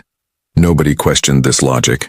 Nobody suggested that maybe, just maybe, the barrier was a mistake. 300 years after the expulsion, a Caesarian scientist named Velthra began studying ancient records. She was young, barely 50 years old, born long after humans had vanished from galactic society. Her research focused on military history, a field considered quaint and outdated. After all, the galaxy hadn't seen a real war in over 1,000 years. Velthra found something interesting in the archives. Reports from the brief time humans had been part of the council. She read about their tactical simulations, their war games, their obsessive study of conflict. She found human entertainment programs that the Valerians had banned, stories about soldiers and battles and survival against impossible odds. They were so strange, she told her mentor, an elderly Caesarian named Tolmar. They thought about violence constantly, but they weren't violent. They prepared for wars they didn't want to fight. They honored warriors but mourned every death. I don't understand them. Tolmar, who had been alive during the human era, chittered softly. No one understood them. That was the problem. They didn't fit our patterns. They scared us, so we removed them. Was that the right choice? Velthra asked. Tolmar didn't answer. He just looked toward the star charts, toward the region where Sul existed behind its barrier, and said nothing. 400 years passed. The galaxy settled into comfortable routines. Innovation slowed to a crawl. Why invent new things when the old ways worked perfectly well? Why take risks when safety was guaranteed? Why question anything when everything ran smoothly? A few voices called for change. They were ignored or silenced. The council had perfected peace, and perfection needed no improvement. But behind the barrier, in the prison of Sol, a very different story was unfolding. The first 50 years were the hardest. Humanity had been cut off from alien technology, alien resources, alien knowledge. They had only what they could build themselves. Some people panicked. Some fell into despair. Riots broke out on Earth and Mars. People demanded that their government do something, break through the barrier, force the council to take them back. But slowly, humanity adapted. They always did. Scientists and engineers worked day and night, reverse engineering the alien technology they had acquired before the expulsion. They couldn't replicate everything, but they learned principles. They found new approaches, human creativity, unconstrained by alien rules and expectations, began to flourish. We don't have to do it their way, a young physicist named Dr. Sarah Okonkwo declared at a conference on Luna. The council species all use quantum drives for FTL travel. But that's not the only way. Einstein said space and time are connected. What if we don't move through space? What if we fold it? Other scientists called her crazy. The mathematics didn't work. The energy requirements were impossible. But Okonkwo kept trying, and eventually she found a solution. It required massive computational power and an understanding of dimensional physics that no alien species had achieved. But humans, with their chaos and creativity, made it work. 100 years after the expulsion, the first human ship folded space. It didn't travel faster than light. It made light irrelevant. The ship went from Mars to Jupiter in minutes, not hours. The technology was crude and dangerous, but it was theirs. Meanwhile, humanity faced other challenges. Resources were limited. The Sol system was rich but finite. Conflicts arose over mining rights, living space, and ideology. Wars broke out, small ones at first, then larger. The asteroid belt became a battlefield. Earth and Mars almost destroyed each other over water rights. For a terrible decade, it looked like humanity would do exactly what the Council had predicted, destroy itself in violence. But something unexpected happened. The survivors of these conflicts looked at the ruins they had created and made a choice, not to give up violence that was impossible for a species forged in Earth's crucible. Instead, they chose to direct it, channel it, control it. The Human Confederacy was formed 200 years after the expulsion. It wasn't a single government, but a loose alliance of dozens of factions, colonies, and cultural groups. They didn't always agree. They argued constantly, but they had rules about those arguments, ways to settle disputes without destroying each other. We are humanity, the founding document declared. We are diverse, chaotic, and passionate. We are warriors and poets, scientists and dreamers. We do not fit simple patterns because we are not simple beings, and that is our strength. The Confederacy didn't try to make humans peaceful. Instead, it created structures for their energy. Competitive games replaced some wars. Virtual combat replaced others. When conflicts couldn't be resolved peacefully, the Confederacy had protocols, making sure fights stayed limited and survivors were treated with honor. It wasn't perfect. People still died. Mistakes were still made, but humanity survived. As centuries passed, humans spread throughout the Sol system. They built habitats in the asteroid belt. They terraformed parts of Mars. They created floating cities in Venus's upper atmosphere. They established research stations on the moons of Jupiter and Saturn. They even sent long-range probes to the edges of the barrier, studying it, learning from it. Some humans changed themselves. Genetic engineering became common, creating variations adapted to different environments. Some had enhanced muscles for high gravity. Others had improved lungs for thin atmospheres. A few went further, merging with machines or altering their brains to process information faster. By year 400, humanity was no longer a single species, but a family of related subspecies. And they all remembered the council, the betrayal, the isolation. Some wanted revenge. Others wanted to prove themselves. A few didn't care about the council at all, focused on survival and growth. But they all knew one thing. Eventually, the barrier would come down. One way or another. 500 years after the expulsion, Velthra was now chief historian of the Galactic Council. She had spent her life studying the past, trying to understand the patterns of history, and she had noticed something troubling. The galaxy is stagnant, she reported to the current first speaker, a Valerian named Sorchen. In the past 500 years, we have made almost no significant advances in technology, art, or philosophy. We are stable, but we are not growing. Sorchen's telepathic presence felt calm, unconcerned. Stability is growth. Peace is progress. Is it? Velthra challenged. I've studied the records from before humanity's expulsion. In those 23 years, we saw more innovation than in the previous century. Human ideas pushed us. Their chaos made us think differently. Their chaos was dangerous, Sorchen replied. We removed the danger. We removed the spark, Velthra countered. And now we're dying. Not quickly, not violently. We're dying of boredom and complacency. Other council members dismissed her concerns. The galaxy was fine. Everything was under control. Velthra's worries were noted and filed away, just like countless other reports that challenged the status quo. Then came the first anomaly. A science vessel near the edge of council space detected something impossible. A ship that wasn't using quantum drives. A ship that appeared on sensors, then vanished, then appeared somewhere else entirely. The crew thought their equipment was malfunctioning. More sightings followed. Strange vessels at the edges of known space, moving in ways that violated every law of physics the council knew. They never approached inhabited worlds, never communicated, just appeared, observed, and vanished. Pirates? One council member suggested. A new species? Another proposed. Velthra looked at the data and felt a chill run through her exoskeleton. She had seen similar signatures before, in ancient records from 500 years ago. Human ship designs from before the expulsion, but evolved, advanced, impossible. She went to first speaker Sorchen with her theory. The humans are outside the barrier. Impossible, Sorchen said. The barrier is perfect. Nothing can pass through it. Then how do you explain these readings? Sensor errors, space anomalies, anything but humans. They are contained. They must be. But Velthra wasn't convinced. She started tracking the sightings, plotting them on star charts. There was a pattern. The ships were surveying, mapping, learning, and they were getting closer to inhabited space. She tried to warn the council, but they wouldn't listen. The barrier had held for 500 years. It would hold forever. Humans were a solved problem, a footnote in history. The galaxy had moved on. Then the Ravagers arrived. They came from dark space, from the void between galaxies where nothing should exist. The first world that detected them was a mining colony on the edge of council territory. The colony sent a distress signal, then went silent. A council patrol arrived 3 days later and found nothing.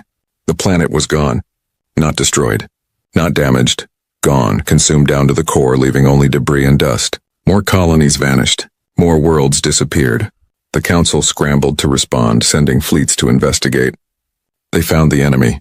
Massive organic ships, millions of them moving like a swarm. They didn't communicate. Didn't negotiate. Just consumed everything in their path. The council fleets engaged the Ravagers in battle. It went poorly. The alien swarm adapted to every weapon, every tactic. Ships that should have destroyed them barely slowed them down. Strategies that had worked in simulations failed in practice. The Ravagers kept coming. Panic spread through the galaxy. Refugees fled core ward, abandoning their homes. The council declared a state of emergency. They mobilized every ship, every resource. And still the Ravagers advanced. In her office, Velthra watched the casualty reports pile up. Billions dead, dozens of worlds lost. The council's carefully maintained peace was burning and no one knew how to stop it. She pulled up old records again. Human military theory, human tactical doctrine, human entertainment programs about impossible wars and unlikely victories. She read one quote from a human general, from Earth's own violent history. No battle plan survives contact with the enemy. The council had battle plans. Perfect plans. Plans created through careful analysis and committee decisions. And every single one was failing because the Ravagers didn't follow the rules. But humans had never followed the rules either. Velthra made a decision that would change everything. She went to the council with a proposal so radical, so desperate, that she knew it would be rejected. Unless things got worse. Things got worse. Another 20 worlds fell. The Ravagers' advance accelerated. They were learning, evolving, becoming more efficient. At the current rate, they would reach the core systems within a standard year. After that, the galaxy would fall. Finally, with no other options left, the council voted. The decision was close, much closer than it had been 500 years before. But it passed. They would ask the humans for help. The war room deep inside the council station was filled with holographic displays showing the advance of the Ravagers. Red markers indicated lost worlds. Yellow showed worlds under attack. Blue represented the remaining council fleets. The blue markers were disappearing faster than new ones could be deployed. Admiral Kreshitar of the Korshan Imperial Fleet stared at the displays with growing despair. He had commanded fleets for 200 years, fought in border skirmishes and pirate raids. He had studied every military conflict in recorded galactic history. None of it prepared him for this. They adapt too quickly, he told the assembled commanders. We hit them with plasma weapons, they develop resistance within hours. We try kinetic strikes, they disperse and reform. We attempt flanking maneuvers, they predict and counter. It's like fighting an opponent who learns from every mistake instantly. A Valerian tactical officer pulsed agreement through the telepathic network.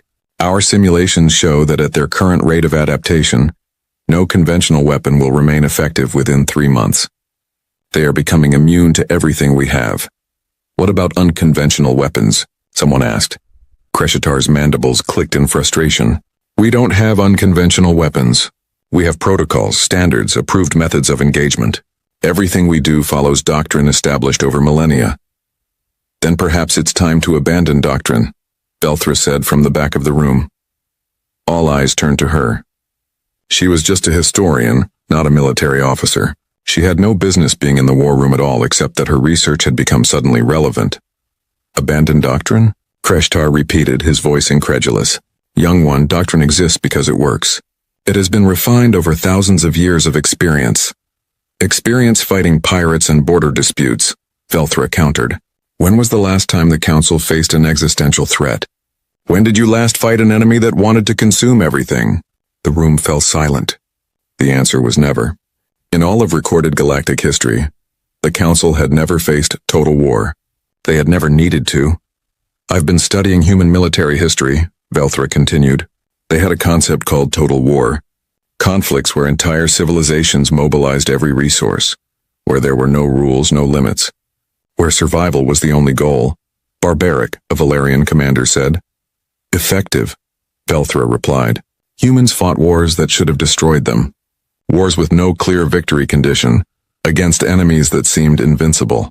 And they won, not by being stronger or having better technology, but by being unpredictable, by thinking creatively. by refusing to accept that defeat was inevitable. Kreshtar studied her for a long moment. What are you suggesting? I'm suggesting we need help.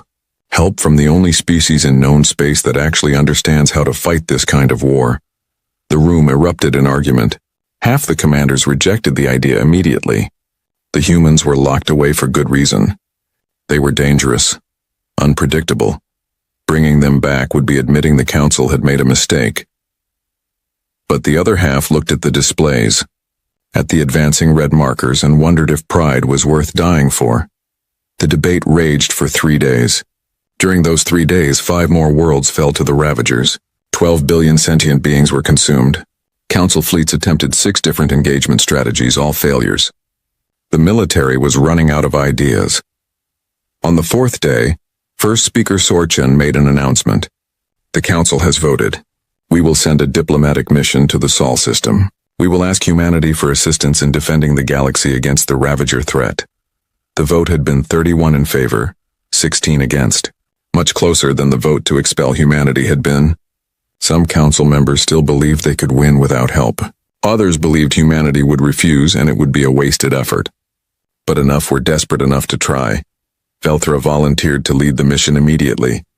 She expected to be rejected, too young and inexperienced for such an important task.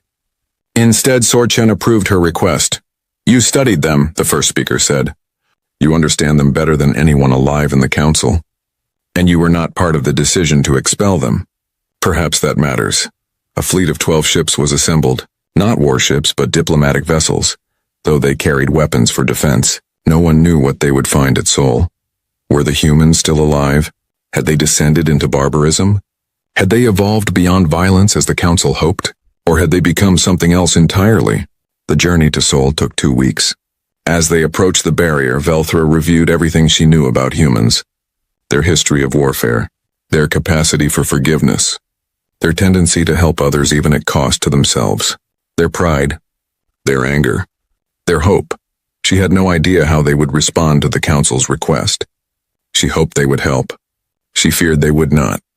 She worried they might do something completely unexpected, something no one had considered.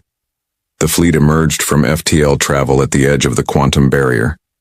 It shimmered before them, a wall of twisted space-time that had held for 5 centuries. Scanners showed nothing beyond it. The barrier was designed to block all signals, all sensors, all communication. We're broadcasting on all frequencies, the communications officer reported. Standard diplomatic codes. Requesting permission to enter and negotiate. They waited. Minutes passed. Then hours. The fleet hung in space, 12 ships facing an impenetrable wall, hoping someone on the other side was listening. Then suddenly something changed. A section of the barrier rippled. Space itself seemed to tear open, and through that tear came ships. They were beautiful and terrifying, sleek black hulls that seemed to absorb light. Designs that were almost organic, flowing like living creatures rather than mechanical constructs. They moved without visible engines, sliding through space with perfect grace. The council's sensors went wild, detecting energy signatures that made no sense, physics that violated known laws. How many? Velthra asked, her voice barely a whisper. 43, the sensor officer replied. No, wait. More appearing. 70, 90. They're folding space, appearing from nowhere. Over 200 now. Still counting. Are they hostile? Unknown. They're surrounding us, but weapons are not charging. They're just watching. Velthra took a deep breath. This was it. First contact with humanity after 500 years of isolation. She opened a communication channel. This is Ambassador Velthra of the Galactic Council. We come in peace, requesting permission to speak with representatives of humanity. Static. Then a voice speaking in the common galactic language, but with an accent that sent chills through Velthra.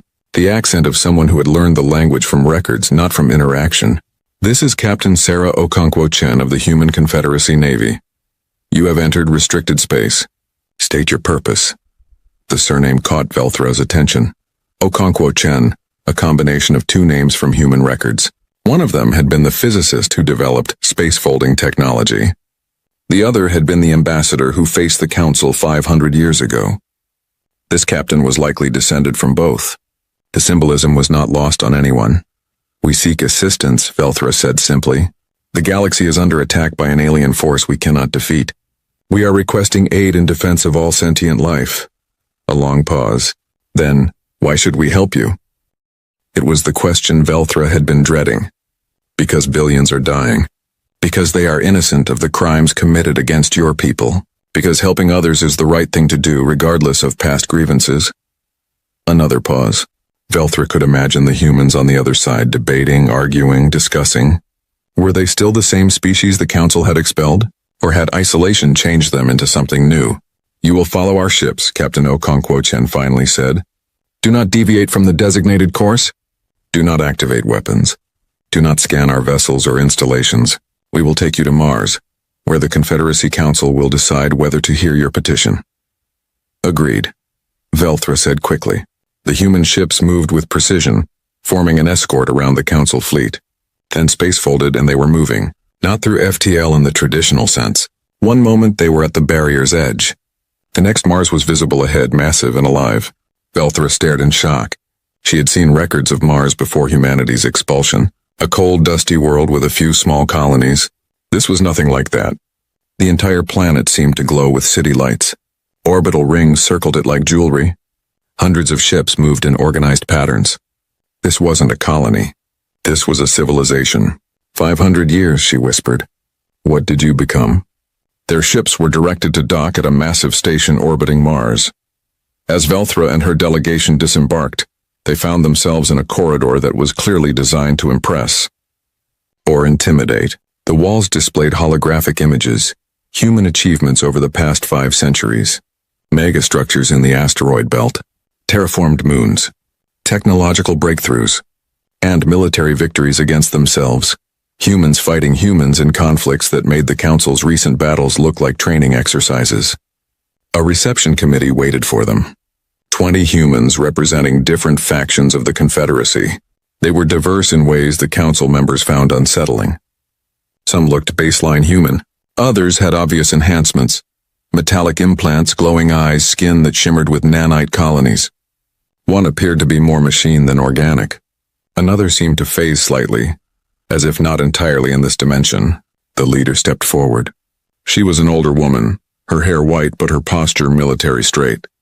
Her eyes were enhanced, glowing faintly blue. When she spoke, her voice carried authority earned through experience, not protocol. I am High Coordinator Marcus. Welcome to the Confederacy. You have asked for our help. Before we discuss that, you need to understand what you're asking for. She gestured and the holographic displays changed. Now they showed battles. Human ships fighting unknown enemies in simulated combat. Tactics that were aggressive, creative, and often seemingly suicidal. Flanking maneuvers that required perfect timing, kamikaze runs that sacrificed ships to create openings, psychological warfare that targeted enemy morale. We are not the species you expelled, Marcus continued. 500 years of isolation changed us. We had to fight for every resource. We had to innovate or die. We became harder, more efficient, more dangerous. If we help you, we will do things your way. We will use methods you find disturbing. We will take risks you consider unacceptable. And we will expect you to trust us. Velthra met the woman's enhanced gaze. Show us the Ravagers. Show us what we're fighting. The displays changed again. Velthra provided data from Council encounters with the swarm. Composition, tactics, adaptive capabilities. The humans studied everything in silence. Finally, one of them spoke. A younger man with cybernetic enhancements covering half his face. They're not a hive mind. Look at the pattern distribution. They're networked, but with distributed intelligence. Each unit has some autonomy but shares information with the collective. How can you tell that? A Council military advisor asked. Because we've fought networked enemies before, the man replied. Against each other. During the Belt Wars, the Titan Collective used similar tactics. We learned how to counter them. You fought wars against yourselves. The Council advisor sounded horrified. Of course, Marcus said simply. We're human, we fight, but we learn from it. Every conflict makes us better at the next one. That's what you need. Not a species that fears violence, but a species that understands it. The humans debated among themselves, speaking in rapid-fire exchanges that the Council translators struggled to keep up with. They argued, disagreed, challenged each other's ideas. It was chaos, but it was productive chaos. Within an hour, they had identified potential weaknesses in the Ravager swarm that Council analysts had missed in months of study. They adapt quickly, but adaptation requires processing time, a tactical specialist explained. If you hit them with multiple different attack types simultaneously, they can't adjust fast enough. The problem is your fleets don't train for that kind of coordinated assault. We can learn, Kreshitar said. He had accompanied the delegation as military liaison. Not fast enough, Marcus replied bluntly. Your crews are trained for precision and protocol. Ours are trained for chaos and improvisation. You need us, so you'll help? Velthra asked, hope rising in her chest. Marcus looked at her delegation. That depends. What are you offering? What do you want? The barrier comes down, permanently. Full reinstatement in the Council with all rights and privileges. Reparations for 500 years of forced isolation, and a formal apology, delivered by First Speaker Sorchen personally. The demands hung in the air. The Council advisors looked uncomfortable. It was too much. Too humiliating. But Velthra thought about the billions already dead. The world's already lost. The red markers advancing on the strategic displays. I can't promise all of that, she said. But I can promise to advocate for it. Marcus smiled, but it wasn't a friendly expression. Then advocate hard, Ambassador. Because every day you delay, more people die. And every death makes us less inclined to risk our lives for yours. She was right, and Velthra knew it. The humans held all the leverage. They could sit behind their barrier and watch the galaxy burn.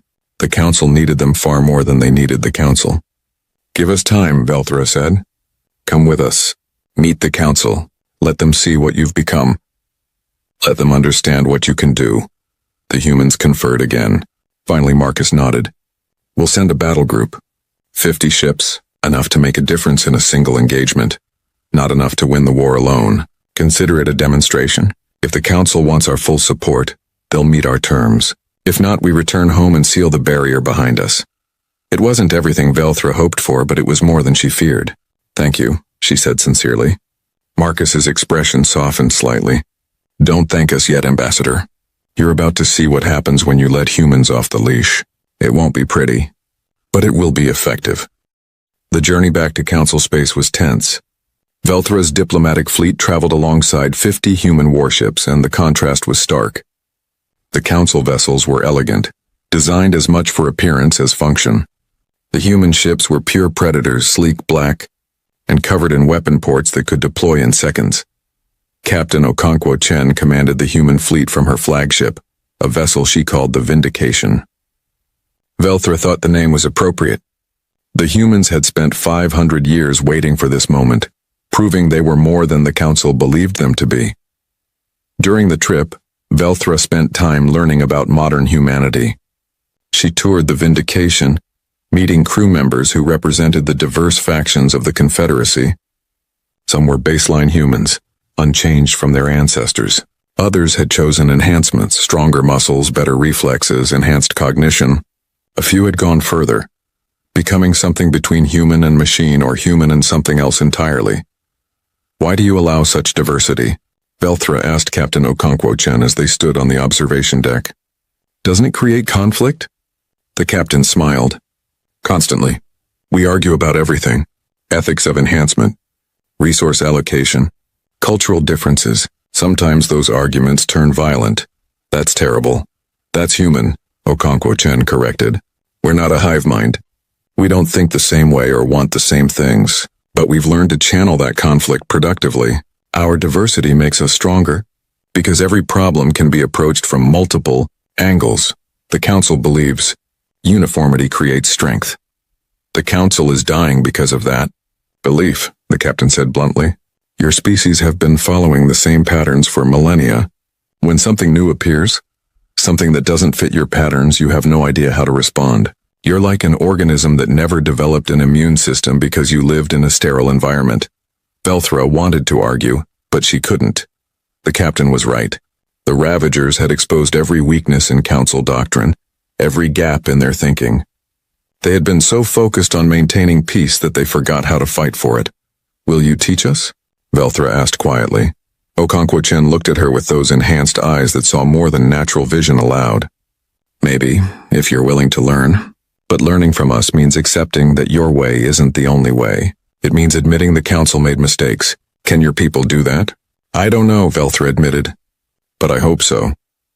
When the combined fleet arrived at the council station, they found it surrounded by defensive installations and military vessels. The council was taking no chances. They didn't know if the humans were coming as saviors or conquerors. First Speaker Sorchen met them in the council chamber, the same massive room where humanity had been judged 500 years before. But this time the humans weren't petitioners. They were equals. Or perhaps more than equals. High Coordinator Marcus led the human delegation. She walked with confidence, flanked by representatives from different Confederacy factions. Behind them came military advisors, technical specialists, and historians who had studied every aspect of the Ravager threat. First Speaker, Marcus said, her voice echoing through the chamber. We meet under unfortunate circumstances. Sorchen's telepathic presence felt strained, uncomfortable. High Coordinator, the Council is grateful that humanity has answered our call for aid. We haven't answered yet, Marcus corrected. We've come to listen. Whether we help depends on what we hear. The Council members shifted uneasily. They weren't used to being spoken to this way. For millennia, they had been the ultimate authority in known space. Now they were supplicants. What do you want to know? Sorchen asked. Everything. Show us the full scope of the war. Don't hide anything. Don't make yourselves look better than you are. We need truth, not politics. For the next 6 hours, Council military advisors presented data. Casualty reports, lost worlds, failed strategies, fleet deployments, economic impacts. The sheer scale of the disaster was staggering. Over 50 worlds consumed, 30 billion sentients dead, hundreds of fleets destroyed or scattered, and the Ravagers were still advancing. The human delegation listened in silence, their enhanced minds processing information faster than normal beings could. They took notes, asked technical questions, and occasionally conferred among themselves in rapid speech. Finally, Marcus stood. We can help you, but you need to understand the cost. Name your price, Sorchen said. Not that kind of cost. I mean the cost of what you're asking us to do. War isn't clean. It isn't pretty. People will die even on your side. We'll make decisions that seem cruel. We'll sacrifice lives to save others. We'll use tactics that you'll find morally questionable. Are you prepared for that? The chamber fell silent. These were things the Council didn't talk about. In their carefully ordered civilization, every life was precious. Every decision went through committees. Every action was weighed and measured.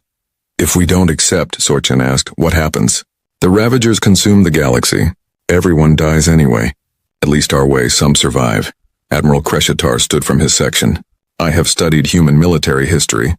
I have seen the records of your wars. You are right that your methods are brutal. But I have also seen that they work. We can afford to be squeamish, or we can afford to survive. Not both. Other council members began speaking, some in support, others in opposition. The debate raged as it always did, careful and measured and slow. The humans watched with expressions that mixed pity and frustration. We don't have time for this, one of the human advisors muttered to Marcus. Let them talk, Marcus replied. They need to convince themselves. Eventually, Sorchen called for a vote.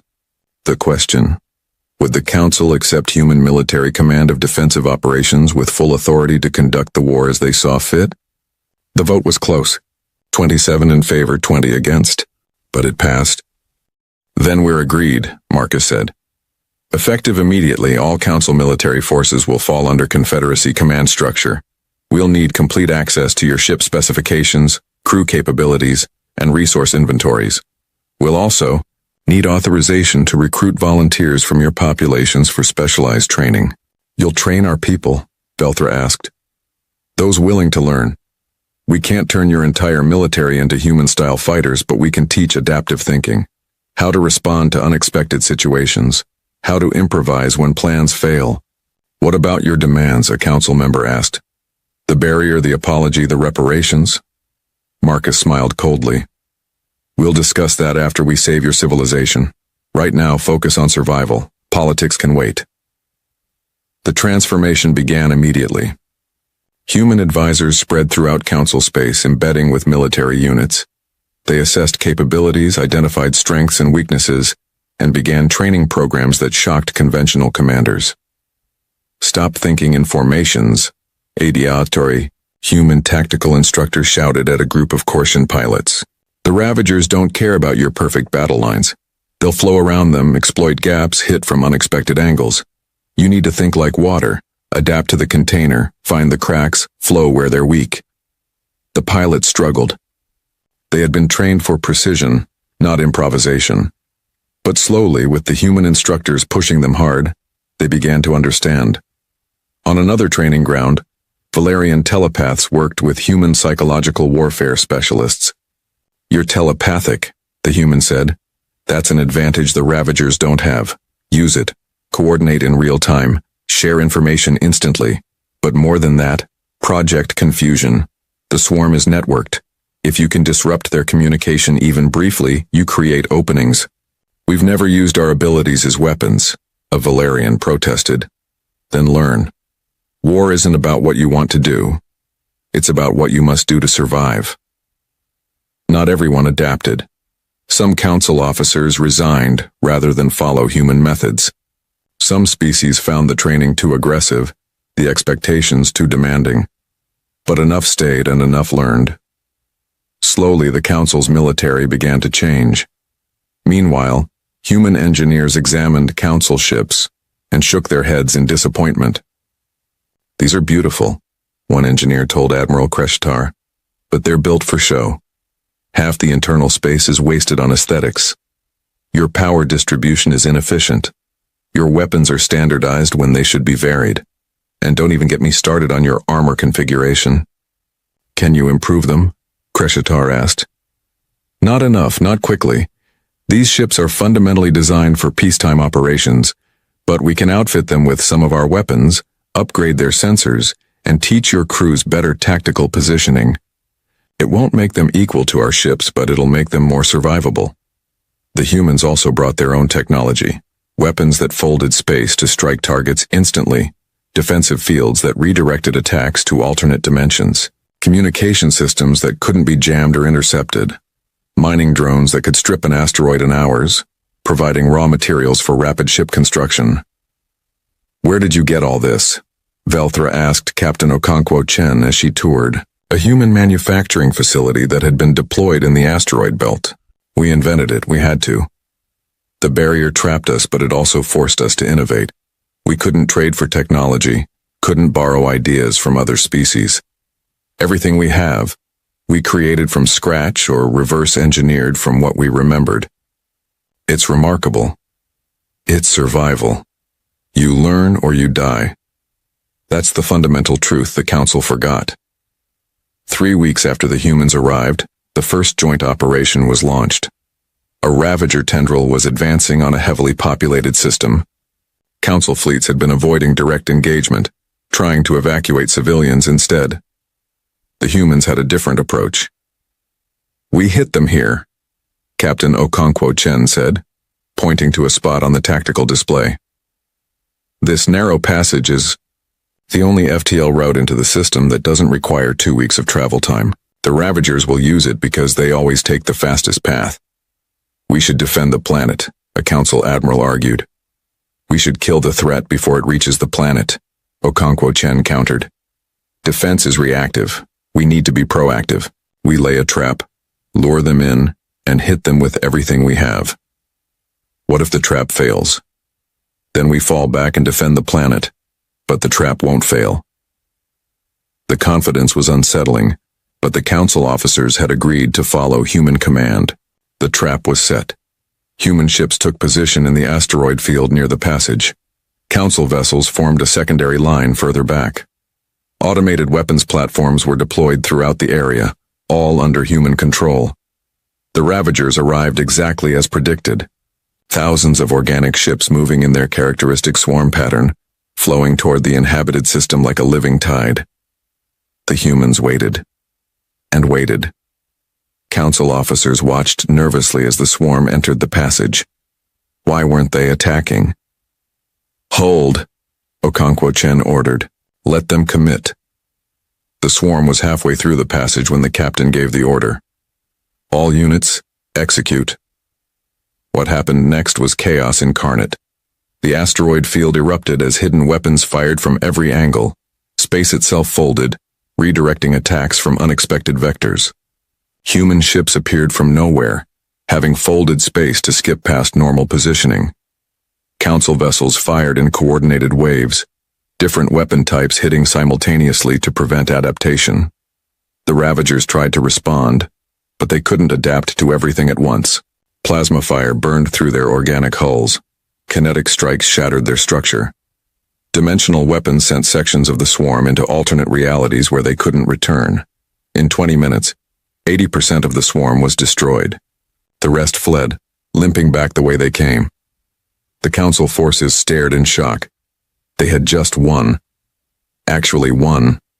For the first time since the war began, they had inflicted a decisive defeat on the Ravagers. "That's how you fight," Marcus said, from the command center, watching the battle on displays.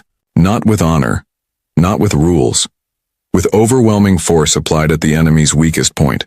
Simple, brutal, effective. Word of the victory spread quickly through Council space. Hope, which had been dying, flickered back to life. The humans could win this war. Maybe the galaxy had a chance after all. But in the human command center, celebrations were muted. Okonkwo Chen looked at the casualty reports. 12 Council ships destroyed, 2,000 crew members dead, 3 human vessels damaged, 50 casualties. "First blood," she said quietly.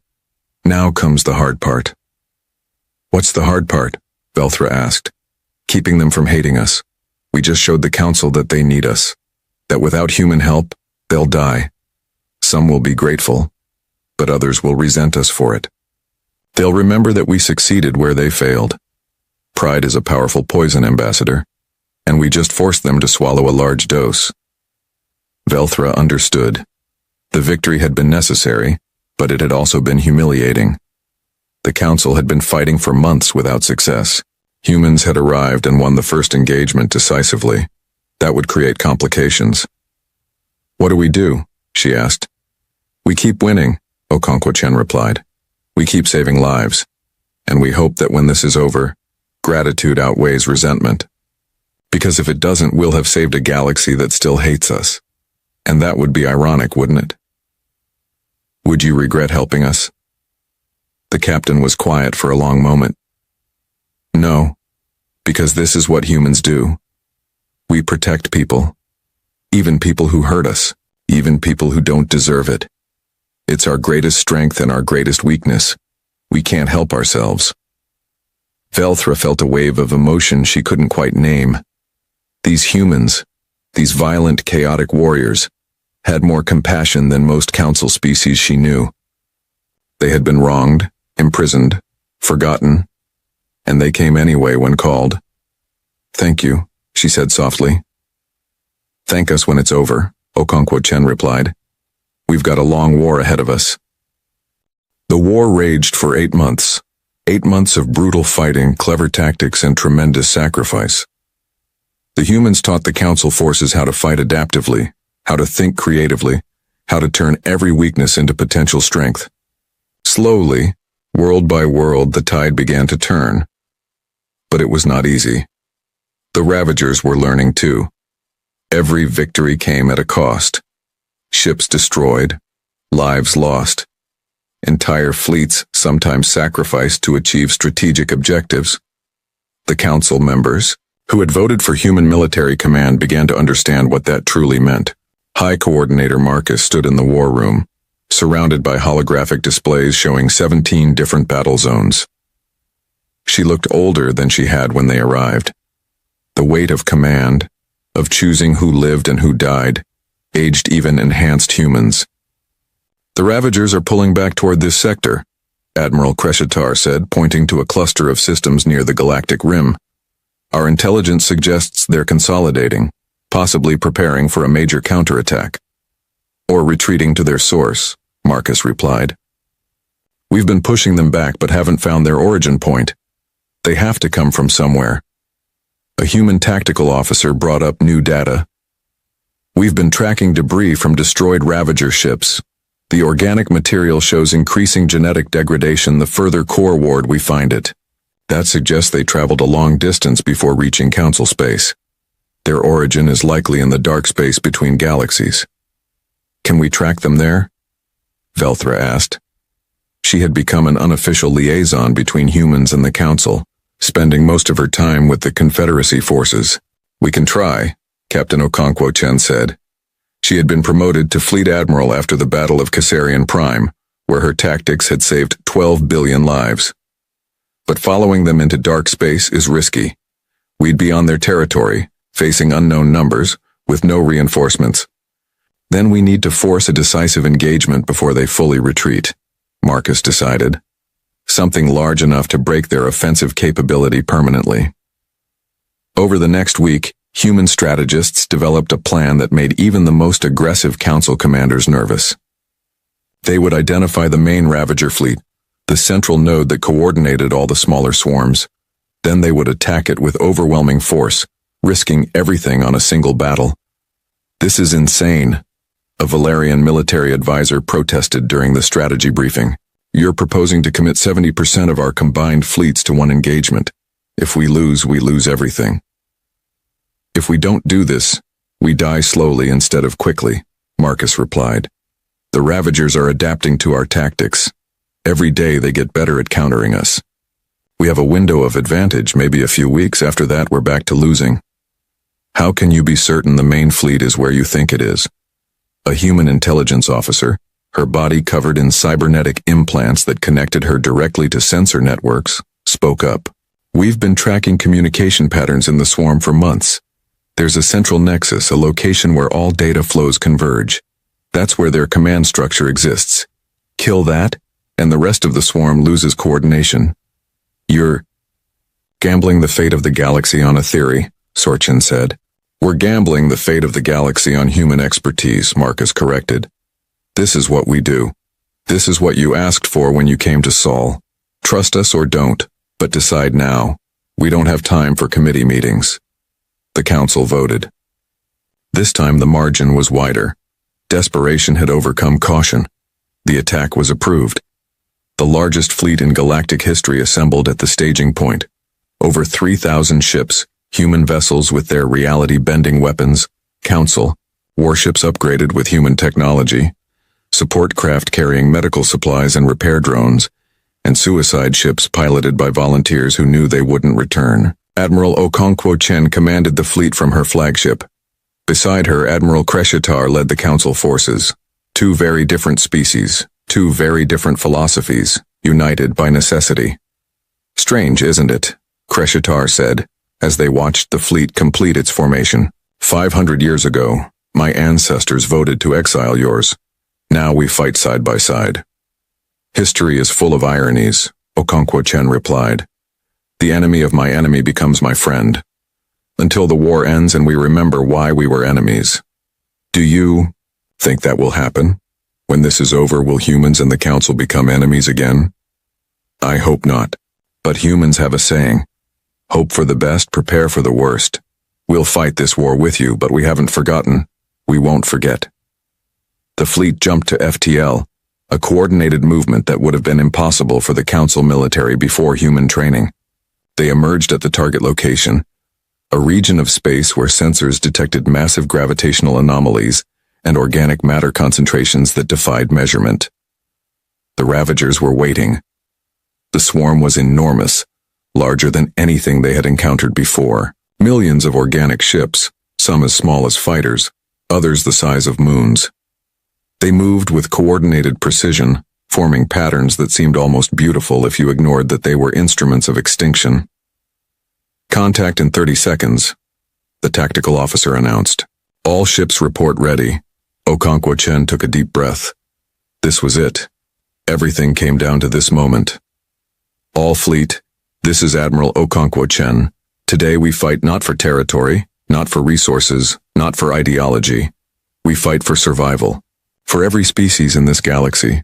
For every child who deserves to grow up without fear. The enemy before us is relentless, but so are we. They adapt, but we improvise. They consume, but we create. Today, we show them that life is stronger than hunger. That intelligence is stronger than instinct, that together we are unstoppable. All ships engage. The battle began. What followed was chaos on a scale that defied description. 3,000 ships against millions of organic vessels. Space lit up with weapons fire, explosions, and the strange distortions caused by reality-bending technology. Ships folded space, appearing behind enemy lines. Suicide craft rammed into Ravager nodes, sacrificing themselves to create openings. Council vessels fired in waves, different weapon types cycling to prevent adaptation. The humans had taught well. Council crews that once moved by strict protocol now improvised, responded to changing conditions, covered each other's weaknesses. A Corsian cruiser saved a human destroyer by intercepting a Ravager strike craft, then was saved in turn by a Valerian frigate that appeared from an unexpected vector. In the command center, Okonkwo Chen monitored 17 different battle zones simultaneously, making decisions in seconds that would have taken the Council hours. Third Fleet, push through their left flank. Seventh Fleet, fall back and regroup. Suicide Squadron 7, you're cleared for your run. Suicide Squadron acknowledging, came a calm voice. It's been an honor. 30 seconds later, 7 ships loaded with antimatter charges detonated in the heart of a Ravager formation, creating a gap that human strike craft exploited ruthlessly. The casualty count rose. 100 ships destroyed, 200, 500. The numbers were staggering, but they kept fighting because there was no alternative. Then the human intelligence officer shouted, I found it! The Nexus! Coordinates! Transmitted to all fleet elements. On the displays, a massive structure appeared. It looked organic but structured, a grotesque parody of a space station grown from living material. Energy readings from it were off the scale. This was the brain of the swarm, the coordinator, the queen of the hive. All available firepower. Target that structure, Marcus ordered from the command center back in Council space. Everything we have. The fleet converged. Every weapon, every ship that could still fight focused on the Nexus. The Ravagers tried to defend it, forming a living wall of ships around their central mind. But the combined fleet pushed through, accepting horrific losses to get within range. Weapons range in 10 seconds, Okonkwo Chen said. All ships fire on my mark. The Ravagers threw everything at them. Ships exploded. Hulls were breached. Entire sections of the fleet disappeared in seconds. But enough survived. Mark. 3,000 ships, or what remained of them, fired simultaneously. Plasma, kinetic rounds, missiles, dimensional disruptors, reality bombs. Every weapon in the human and Council arsenal unleashed at once.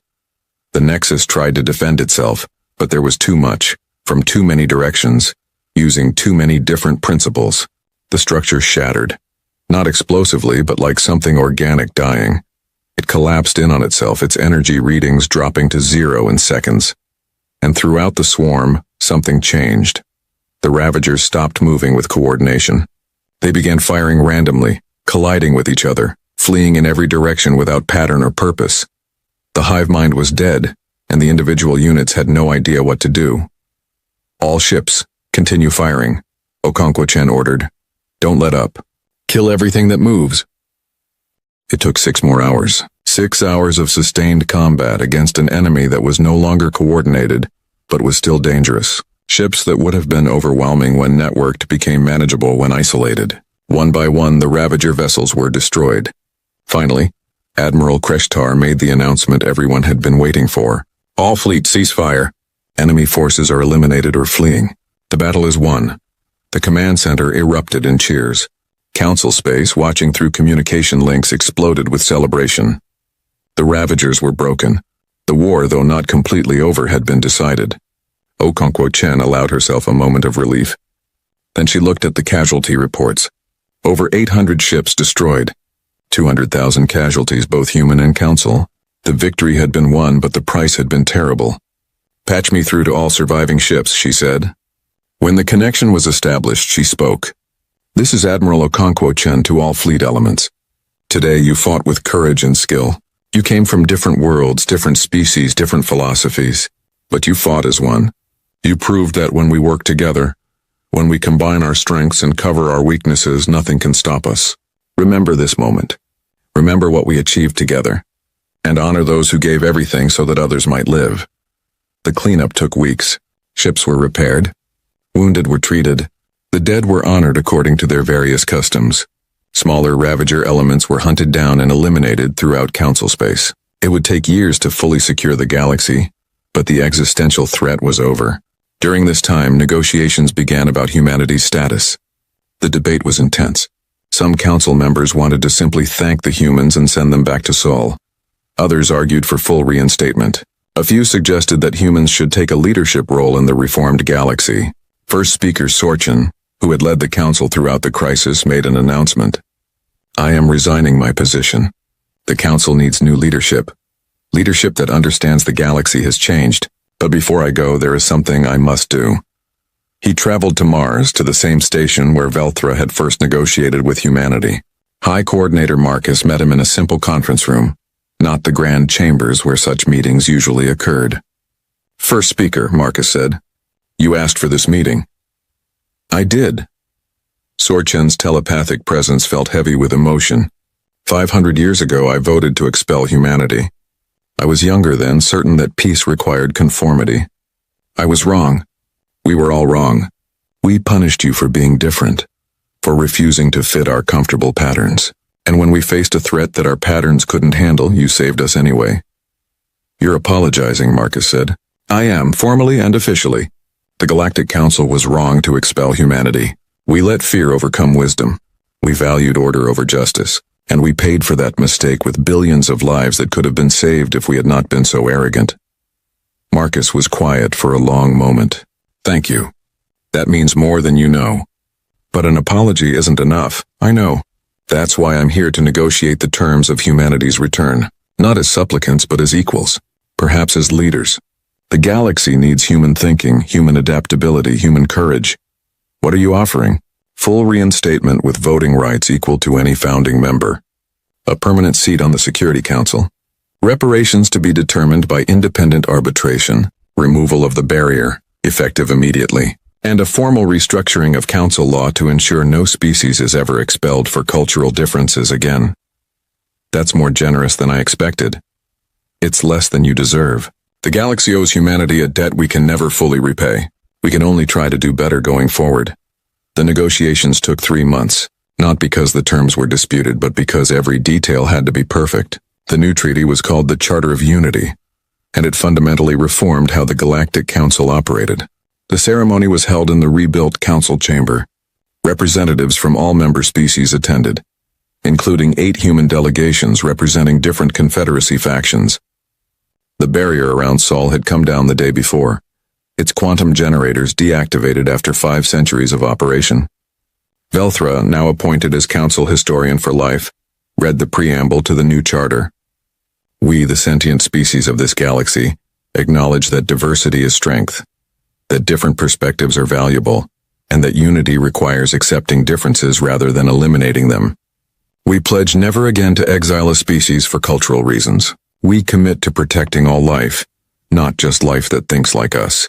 We embrace the chaos of creativity, the unpredictability of innovation, and the strength that comes from working together despite our differences. The new first speaker, a young Caesarian chosen specifically because she had not been part of the old power structure, spoke next. The age of comfortable conformity is over. The age of active cooperation begins. We face the galaxy not as identical copies of a perfect template, but as allies with different strengths, covering each other's weaknesses. And we face it together. After the ceremony, Velthra found Admiral Okonkwo Chen standing on an observation deck, looking out at the stars. The Admiral was in civilian clothes now, having retired from active service after the war. Beautiful, isn't it? Velthra said, joining her. All those stars, all those worlds. All saved because you came when called. We almost didn't, Okonkwo Chen admitted. The vote in the Confederacy was close. A lot of humans wanted revenge, or at least wanted to stay isolated. We'd built something good in Sol.